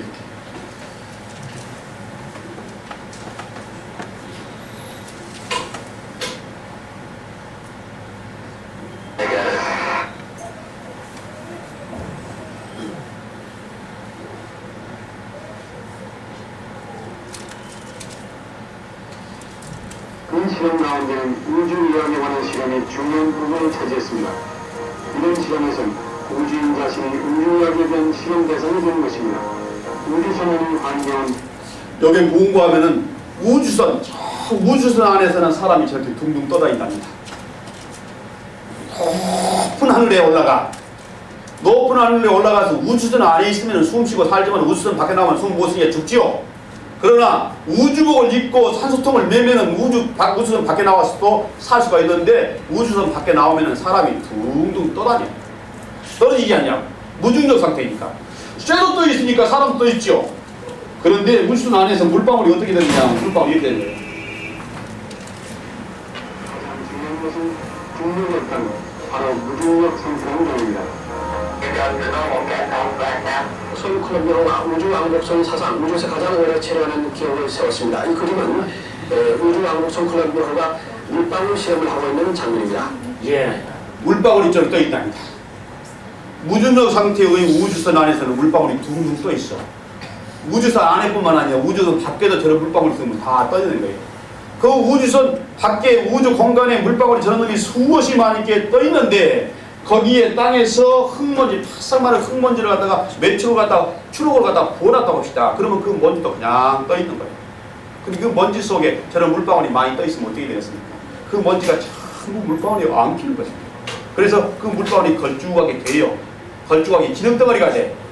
근데 그 기름덩어리 된 놈이 여러 개 있으면은 이놈이 이런 거 부딪혀 덜푸덩 하고 부딪혀서 점점 큰 덩어리가 되는 거예요.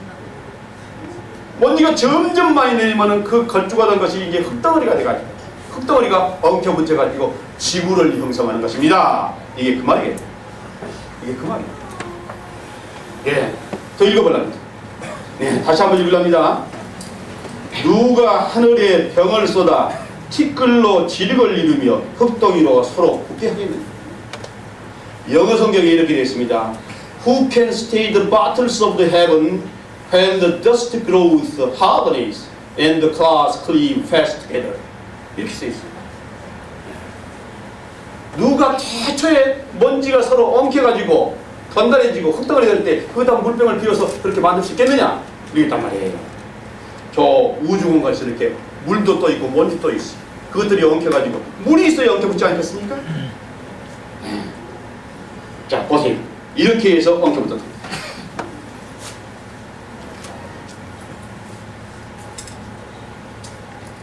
우주선에 떠 있는 우주인들입니다. 최초의 우주 공간에 있는 먼지가 있었다.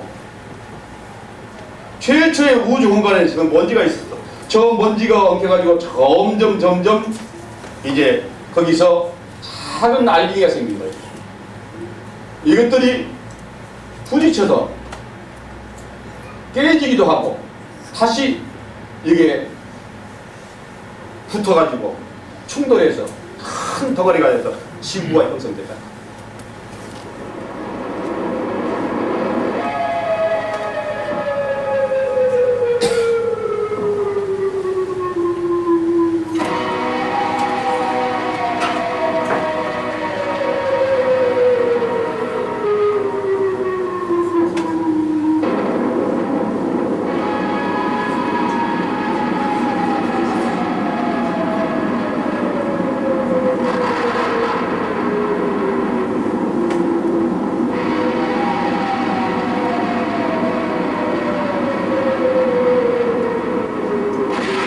예, 이런 식으로 해서 작은 소행성이 점점 커져서 큰 것이 되고 개수는 줄어들면서 점점 커진 거예요. 그것들이 충돌해서 달이 되고 지구가 되고 그런 거예요. 모든 천체가 됐다는 거예요. 그것은 달표면이나 모든 천체에 보니까 수많은 웅덩이가 있는 거 봐서 그렇다.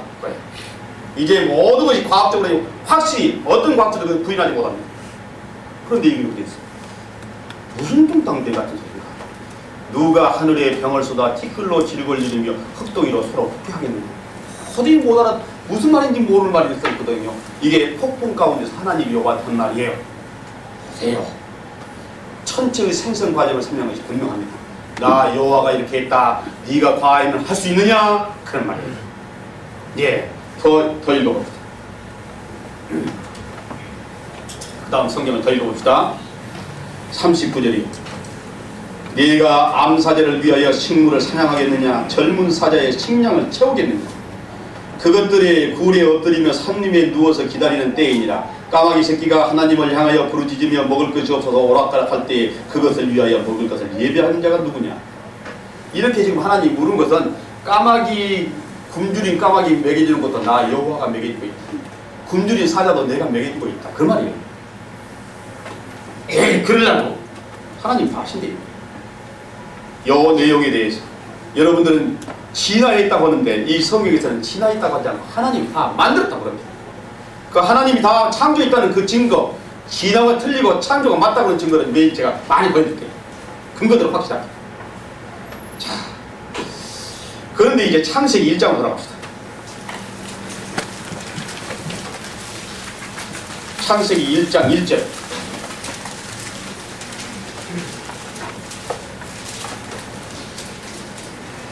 세상에 어느 나라 무슨 책이 이런 말이 있습니까? 이 책 처음 첫 줄머리에 뭐라고 하냐? 태초에 하나님이 천지를 창조하시니라. 이렇게 시작했습니다. 자, 지금까지 쭉 보니까 이 성경 제일 첫 번째 줄에 나오는 태초에 하나님이 천지를 창조하시니라. 이렇게 써있어요. 이 말씀 인정하십니까? 인정하십니까? 네. 인정하시는 분 손 들어보세요. 네. 이 말씀이 맞다고 인정하시는 분 손 들어보세요. 아직도 인정을 못하셔요. 아직도 인정을 못하세요. 손 내리세요.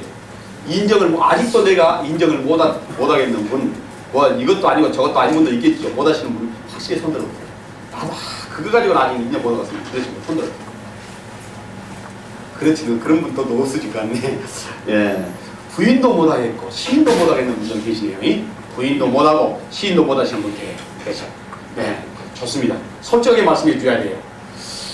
자, 그런데요, 2절을 봅시다. 땅이 혼돈하고 공허하며 흑암이 깊음에 있고 하나님의 신은 수면에 우려놓습니다. 최초에 하나님이 만들 때 땅덩어리가 혼돈하고 공허하며 그 말이에요. 뒤죽박죽으로 되어 있었어요. 공허하다는 말은 기체 상태로 되어 있었다 그 말입니다. 땅덩어리가 이렇게 고체 상태로 손에 만져보게 된 것이 아니라 기체 상태로 되어 있대요.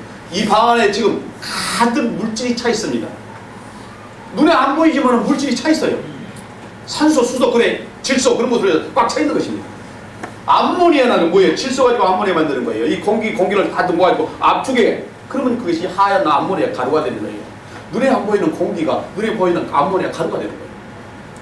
예? 그러니까 지구가 형성될 때 원래 가스 상태로 되어 있었다고 말입니다. 그것이 혼돈한 뒤죽박죽한 상태로 있는데 흑암이 깊음이 있고 아까 여러분들 볼 때 지구가 형성되기 최초의 지구의 모습을 봤지요? 그거 이거하고 똑같아요. 혼돈하고 공허하며 흑암이 깊음이 있고 누가 이 맞출 수 있단 말이에요. 이걸 더 보십시오. 어째서 지구가 그렇게 형성했다고 하냐 말이에요. 저 천체에서 이렇게 날아오는 거예요. 지구 위에 이렇게 부딪히면서 이렇게 수많은 웅덩이가 생겼단 말이에요. 자,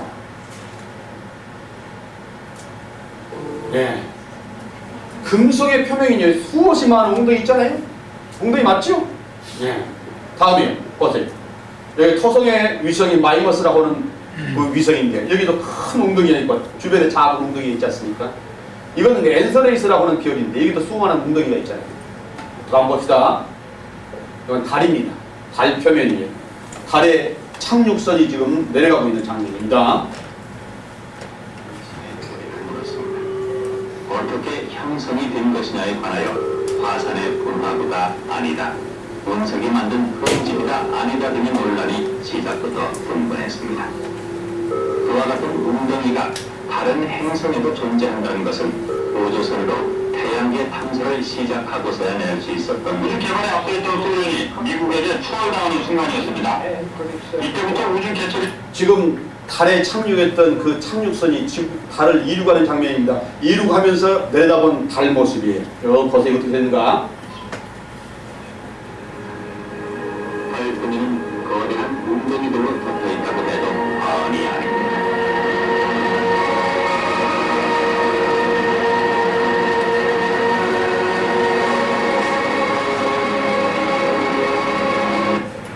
저렇게 웅덩이 투성이에요. 왜 저런 웅덩이 있냐? 수많은 작은 천체들이 저기에 부딪혀가지고 팽인 거예요. 그래서 그렇게 모아져가지고 달이 된 것입니다. 예. 이제 보세요. 더 빠른 속도로 보십시다. 달만 이런 것이 아니고 우리 지구에도 있는 것입니다. 지구. 예, 북아메리카의 카나다 지방입니다. 큰 웅덩이 있죠?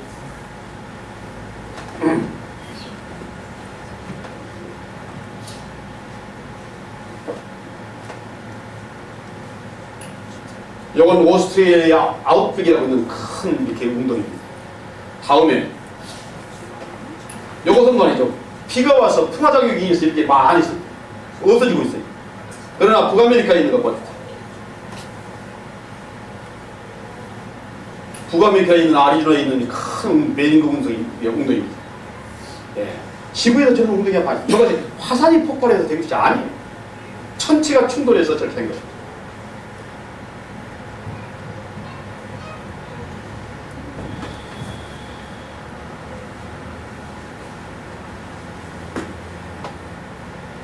이 거대한 호수인데 호수가 물에 잠겨 있습니다. 그 물 잠겨 있는 그 안에가 섬이 있는데 우주선에서 내다보니까 이 섬이 원형이에요. 동그라미. 예. 이거다가 달에 있는 거다가 한번 비교해 보니까 달에 있는 메오 오리엔탈이라고 하는 이 분화구하고 아주 비슷한 거예요. 예. 지구에 있는 거다가. 예. 클리어 워터 호수 안에 있는 우주선에 내다보니까 이거 소 안에 큰 물속에 있는 웅덩이가 있는 거죠. 그런데 이 웅덩이를 쭉 관찰해 보니까요, 가운데 가서 산봉우리가 있어요. 이 산봉우리고 달에 있는 웅덩이하고 아주 비슷합니다. 이 달에 있는 웅덩이도 가운데 봉우리 있잖아요. 이거라고 똑같아요. 그렇기 때문에 달이 생긴 메커니즘이나 달이 생긴 메커니즘이 같은 거야. 이렇게 볼 때에 최초의 지구는 이런 가스 뭉치에서부터 점점 형성돼요. 이 모습을 보세요. 이것이 창세기 1장 2절의 모습과 같은 것 같아요. 땅이 혼돈하고 공허하며 흑암이 깊음이 있고 하나님의 수면이 우리는 이렇게 됐어요. 자, 이제 그 다음 보십시다. 창세기 2장 6절입니다. 하나님이 가라사대 물 가운데 궁창이 있어 물과 물로 나누게 하리라 하시고 하나님이 궁창을 만드사 궁창 아래의 물과 궁창 위의 물로 나누게 하시며 그대로 되니라. 하나님이 궁창을 하늘이라 칭하십니다. 저녁이 되며 아침이 되니 이는 둘째 날이다. 9절 계속해서 하나님이 가라사대 천하의 물이 한 곳으로 모이고 묻이 드러나라 하시며 그대로 되니라. 하나님이 묻을 땅이라 칭하시고 모인 물을 바다라 칭하십니다. 하나님 보시기에 좋았다. 예, 최초의 하나님이 만든 땅덩어리 모습입니다. 그림을 하나 보여드릴게요. 제가 서투르게 그린 그림입니다. 하나님이 만든 땅덩어리는 아마 처음에 이런 모습으로 되었을 것입니다.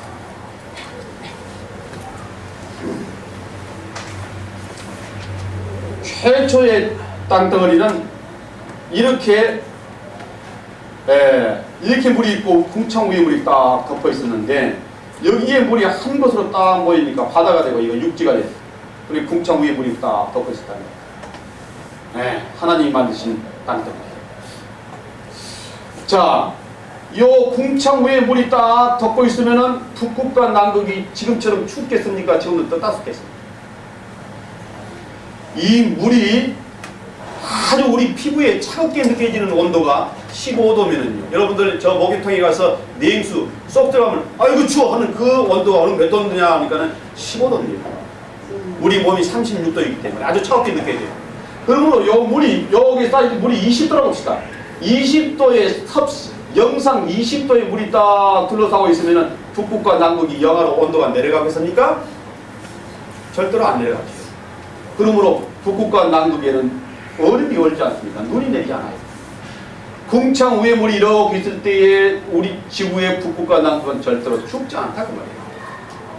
자, 그런 것을 이 성경대로라면은 북극과 남극이 노아 때 홍수가 내리기 이전에는 굉장히 따뜻했다. 그걸 알 수 있는데 이제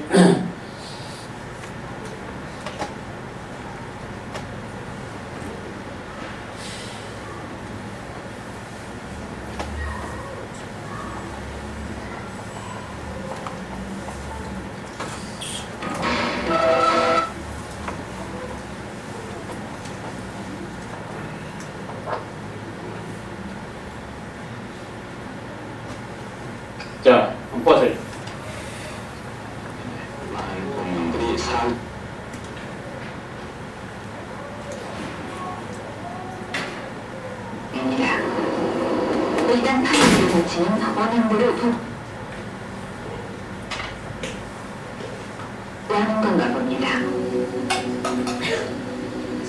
공룡이 어떻게 생긴 동물인지 알려주자 세계 곳곳에서 예, 조금 제가 찾는데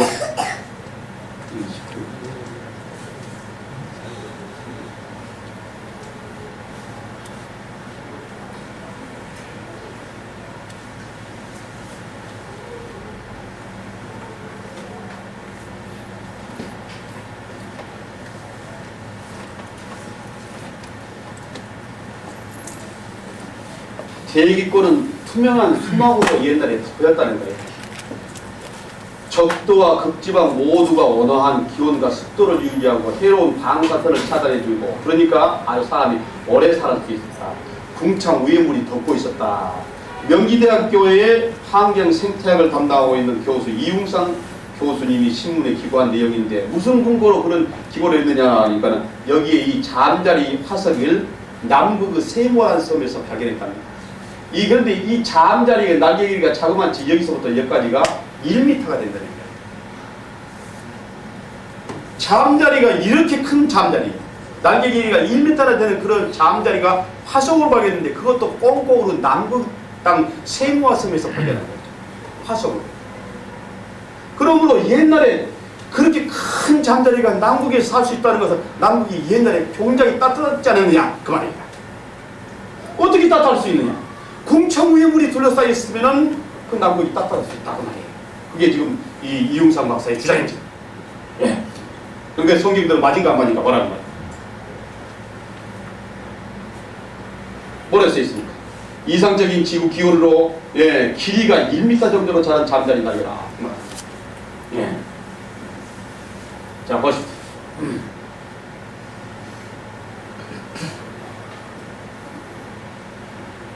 여기를 한번 읽어보세요. 최근에는 북극의 얼음 속에서 발견된 맘모스 위에서 연꽃 같은 아열대의 식물의 화분 등이 발견되고 있다. 네, 맘모스가 저 북극에 살았는데 그 위를 잘라보니까 그 이 속에서 연꽃 가루가 나왔어요. 현미경을 분석해보니까 연꽃은 저 대만이나 우리나라 남부지방에서 자라고 있는 그러한 꽃입니다. 네, 아열대 지방에서 자라는 꽃이요. 그런데 그 북극 얼음 속에서 발견된 맘모스 윗속에서 아열대 지방에서 자라는 그 연꽃의 꽃가루가 나왔다. 그러므로 저 시베리아 땅이 옛날에는 아열대 기후였다. 그런 거예요. 어쩌면 그럴 수 있느냐? 궁창호에 물이 둘러싸이면은 기온이 그 물이 섭씨 20도가 되는 그 물이 딱 둘러싸고 있으니 태양빛이 들어와서 그 같이므로 그가 아주 따뜻할 수 있다. 그렇게 됩니다. 이 내용이 맞다. 어떻게 생각하세요, 어르신? 그 말 이체 맞습니까, 틀립니까? 이체 맞지요? 막 그러고 예. 자,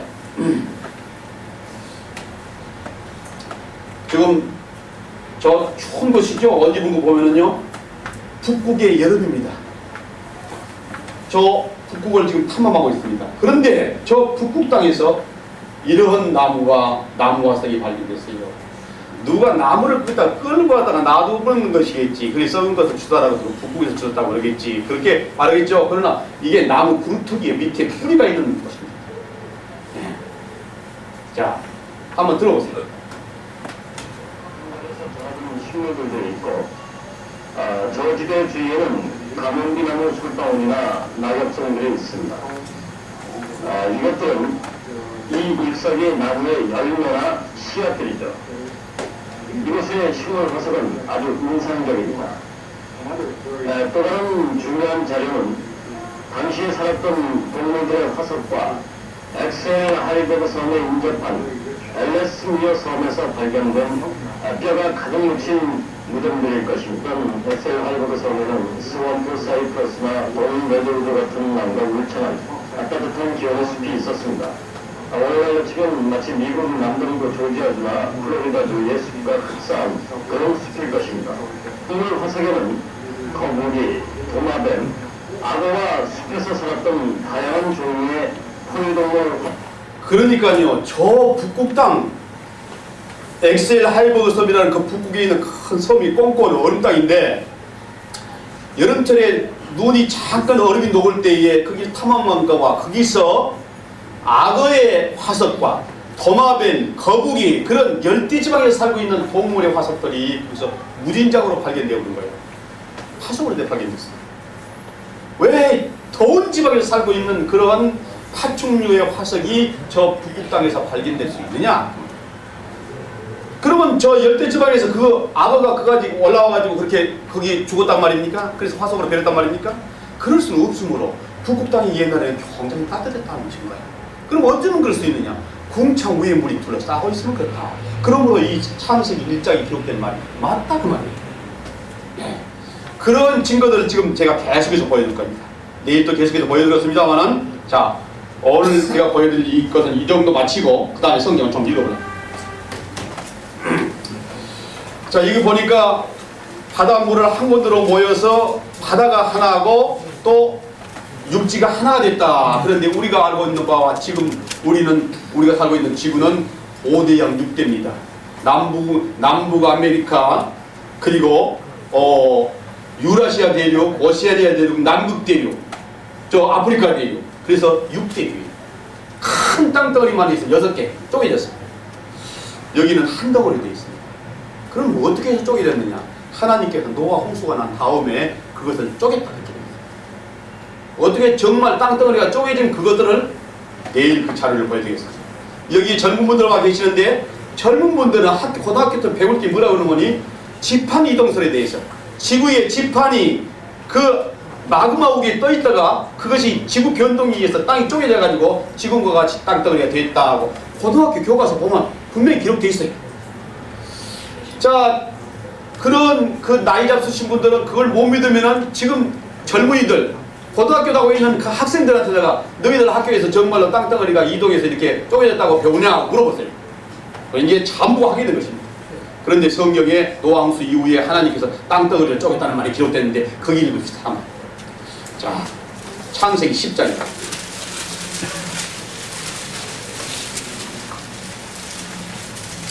창세기 10장 24절입니다. 아르바삭은 셀라를 낳고 셀라는 예벨을 낳았습니다. 예벨은 두 아들을 낳아 하나의 이름을 벨렉이라 하였으니 그때의 세상이 나뉘었습니다. 그때의 세상이 나뉘었다. 이들은 노아의 후손들입니다. 노아의 6대 손주 벨렉이 홍수가 나고 101년 되는 해에 이 땅덩어리를 쪼갰습니다. 세상이 나뉘었다고 해서 어디가 땅이 나뉘었다고 썼나? 그리고 또 한사과 아미들라는 사람들이 있습니다. 그러면은 역대상 1장을 보십시오. 609페이지입니다.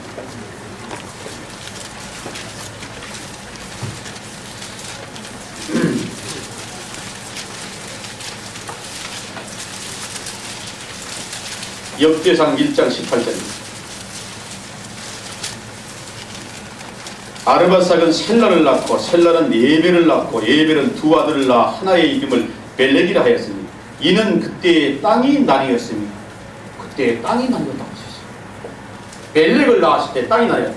그럼 벨렉을 낳을 때가 때로 어느 때냐? 다시 창세기 11장 보십시오.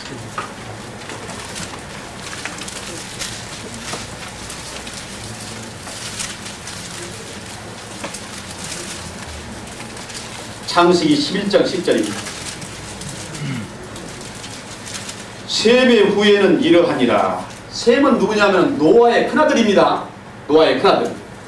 셈의 후예는 이러하니라. 셈은 100세 곧 홍수 후 2년에 아르바삭을 낳고 홍수라고 2년 만에 셈이 큰아들 아르바삭을 낳았어요. 네. 그런데 12절 아르바삭은 35세에 셀라를 낳고 홍수 낳고 2년 후에 아들을 봤는데 그 아들이 35살 먹어서 또 손주를 낳았어요. 그리고 홍수 나고 37년 만에 셈이 이제 손주를 본 셈입니다.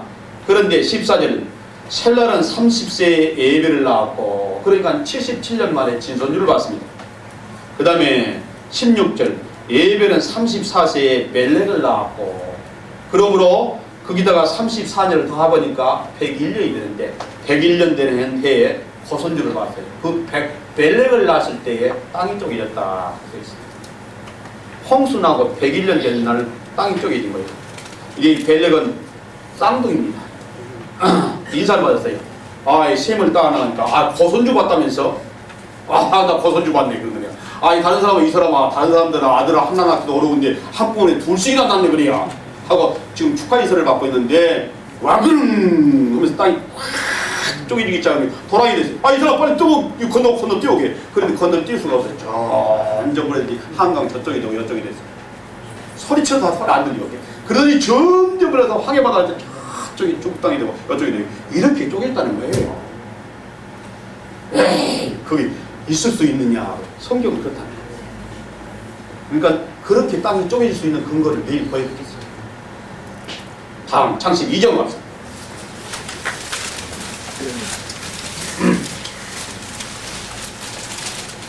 창세기 2장입니다. 2장 8절. 여호와 하나님이 동방의 에덴의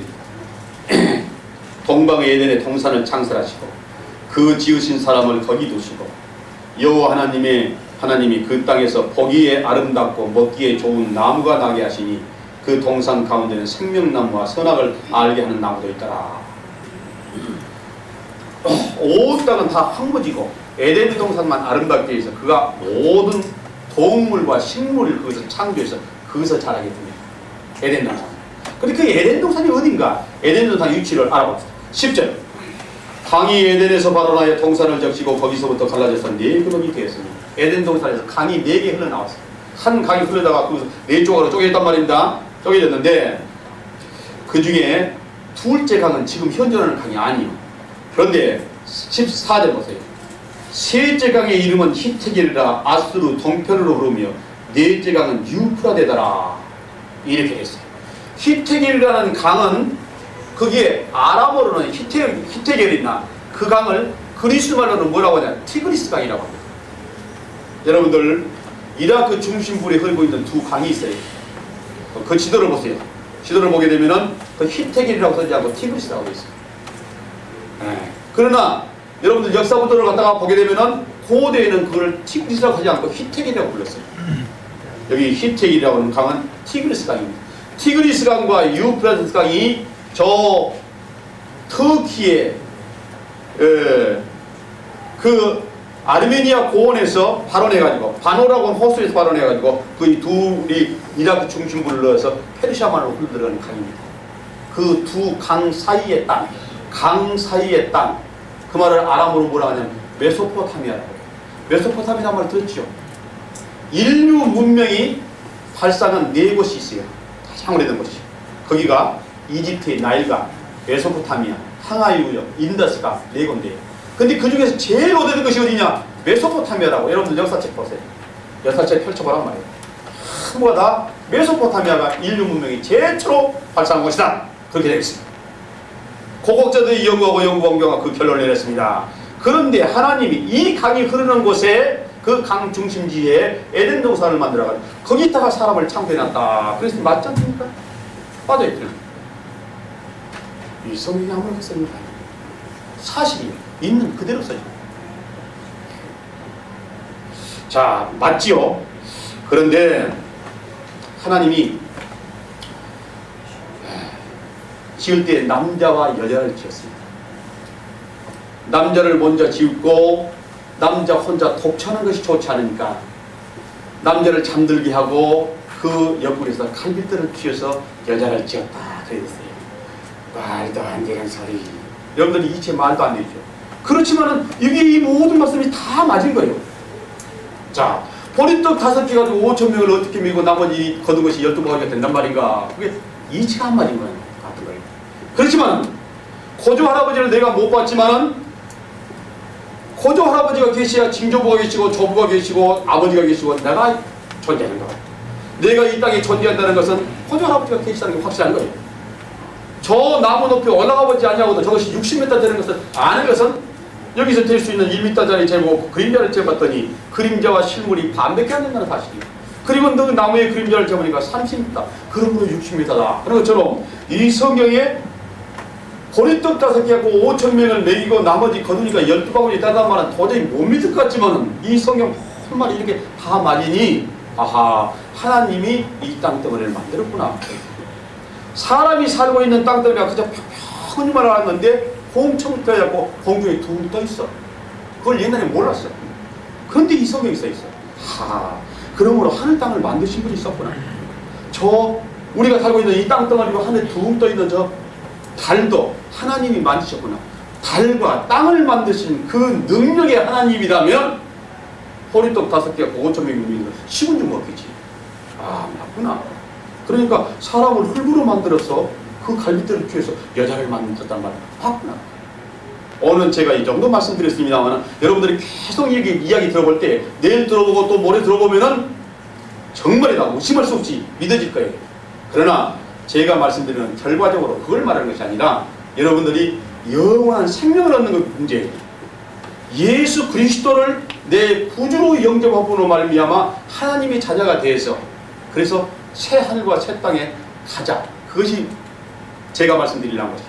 그러기 위해서는 이 성경이 정말로 창조자 하나님에 의해서 쓰여진 것인가를 먼저 알아야 하기 때문에 성경이 그냥 사람의 지혜로 쓰여진 것이 아니요 창조자에 의해서 쓰여진 것을 제가 이렇게 말씀드리고 오늘도 말씀드리고 내일도 말씀드리겠습니다.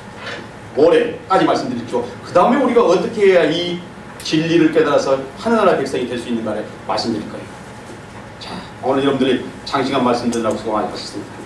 이상 말씀 마치겠습니다. 기도하시겠습니다.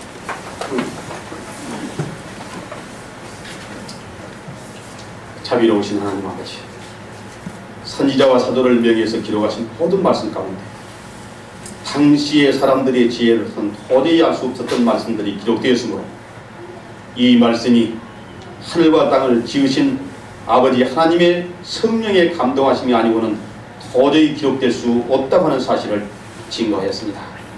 우둔한 자가 참으로 우둔한 입술로 증거하였습니다. 그러나 듣는 이의 마음을 감동시키는 것은 아버지 하나님의 성령의 감동에 의해서 믿어지는 줄 압니다. 오늘 말씀 듣는 모든 사람들 마음을 열어주시고 주신 말씀들이 온전히 마음 중심에 새겨져서 떠나지 않게 하시고 내일 또한 또 약속된 그 시간까지 주 성령께서 친히 그 발걸음을 인도해 주옵소서. 거룩하신 우리 주 예수 그리스도의 이름 받들어 기도드리옵나이다. 아멘.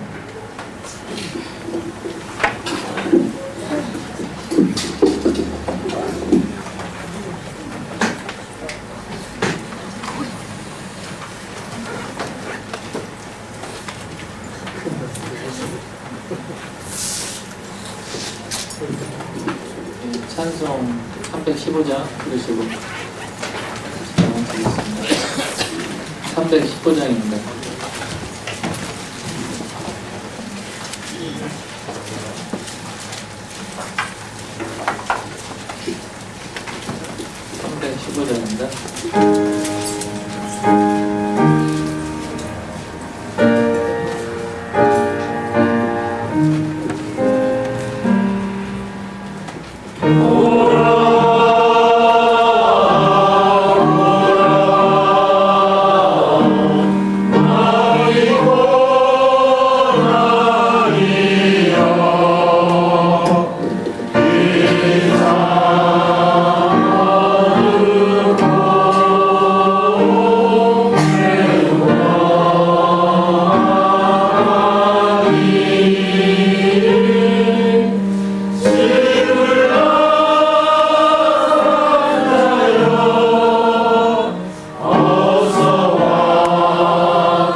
내일도 오늘과 똑같이 저녁 8시면은 정확히 성경에 대한 사실 성경 강연회가 있습니다. 일을 마치시고 끝나시고 오시는 분들 중에 시간이 촉박한 관계로 저희들이 식사를 다 3층에 준비를 해놓고 기다리고 있으니까 일찍 오셔가지고 식사를 마치시고 한숨 돌리시고서 이 집회에 참석하시면은 많은 도움이 될 줄 믿고 있습니다. 식사를 다 준비되어 있으니까 식사하지 마시고 곧장 일로 와주셨으면 감사하겠습니다. 그리고 요 끝나시고 나서 각 지역 방향으로 가시는 분들 중에 조금 저희 차편을 도움 요청하실 분들이 계시면은 구만희 형제님이나 황장식 형제님에게 말씀해 주셔가지고 같은 방향끼리 붙어서 같이 타고 갈 수 있도록 새로 모시오신 분들이 말씀에 이렇게 인도해 주시기 바랍니다. 감사합니다. 이만 집회 마치도록 하겠습니다.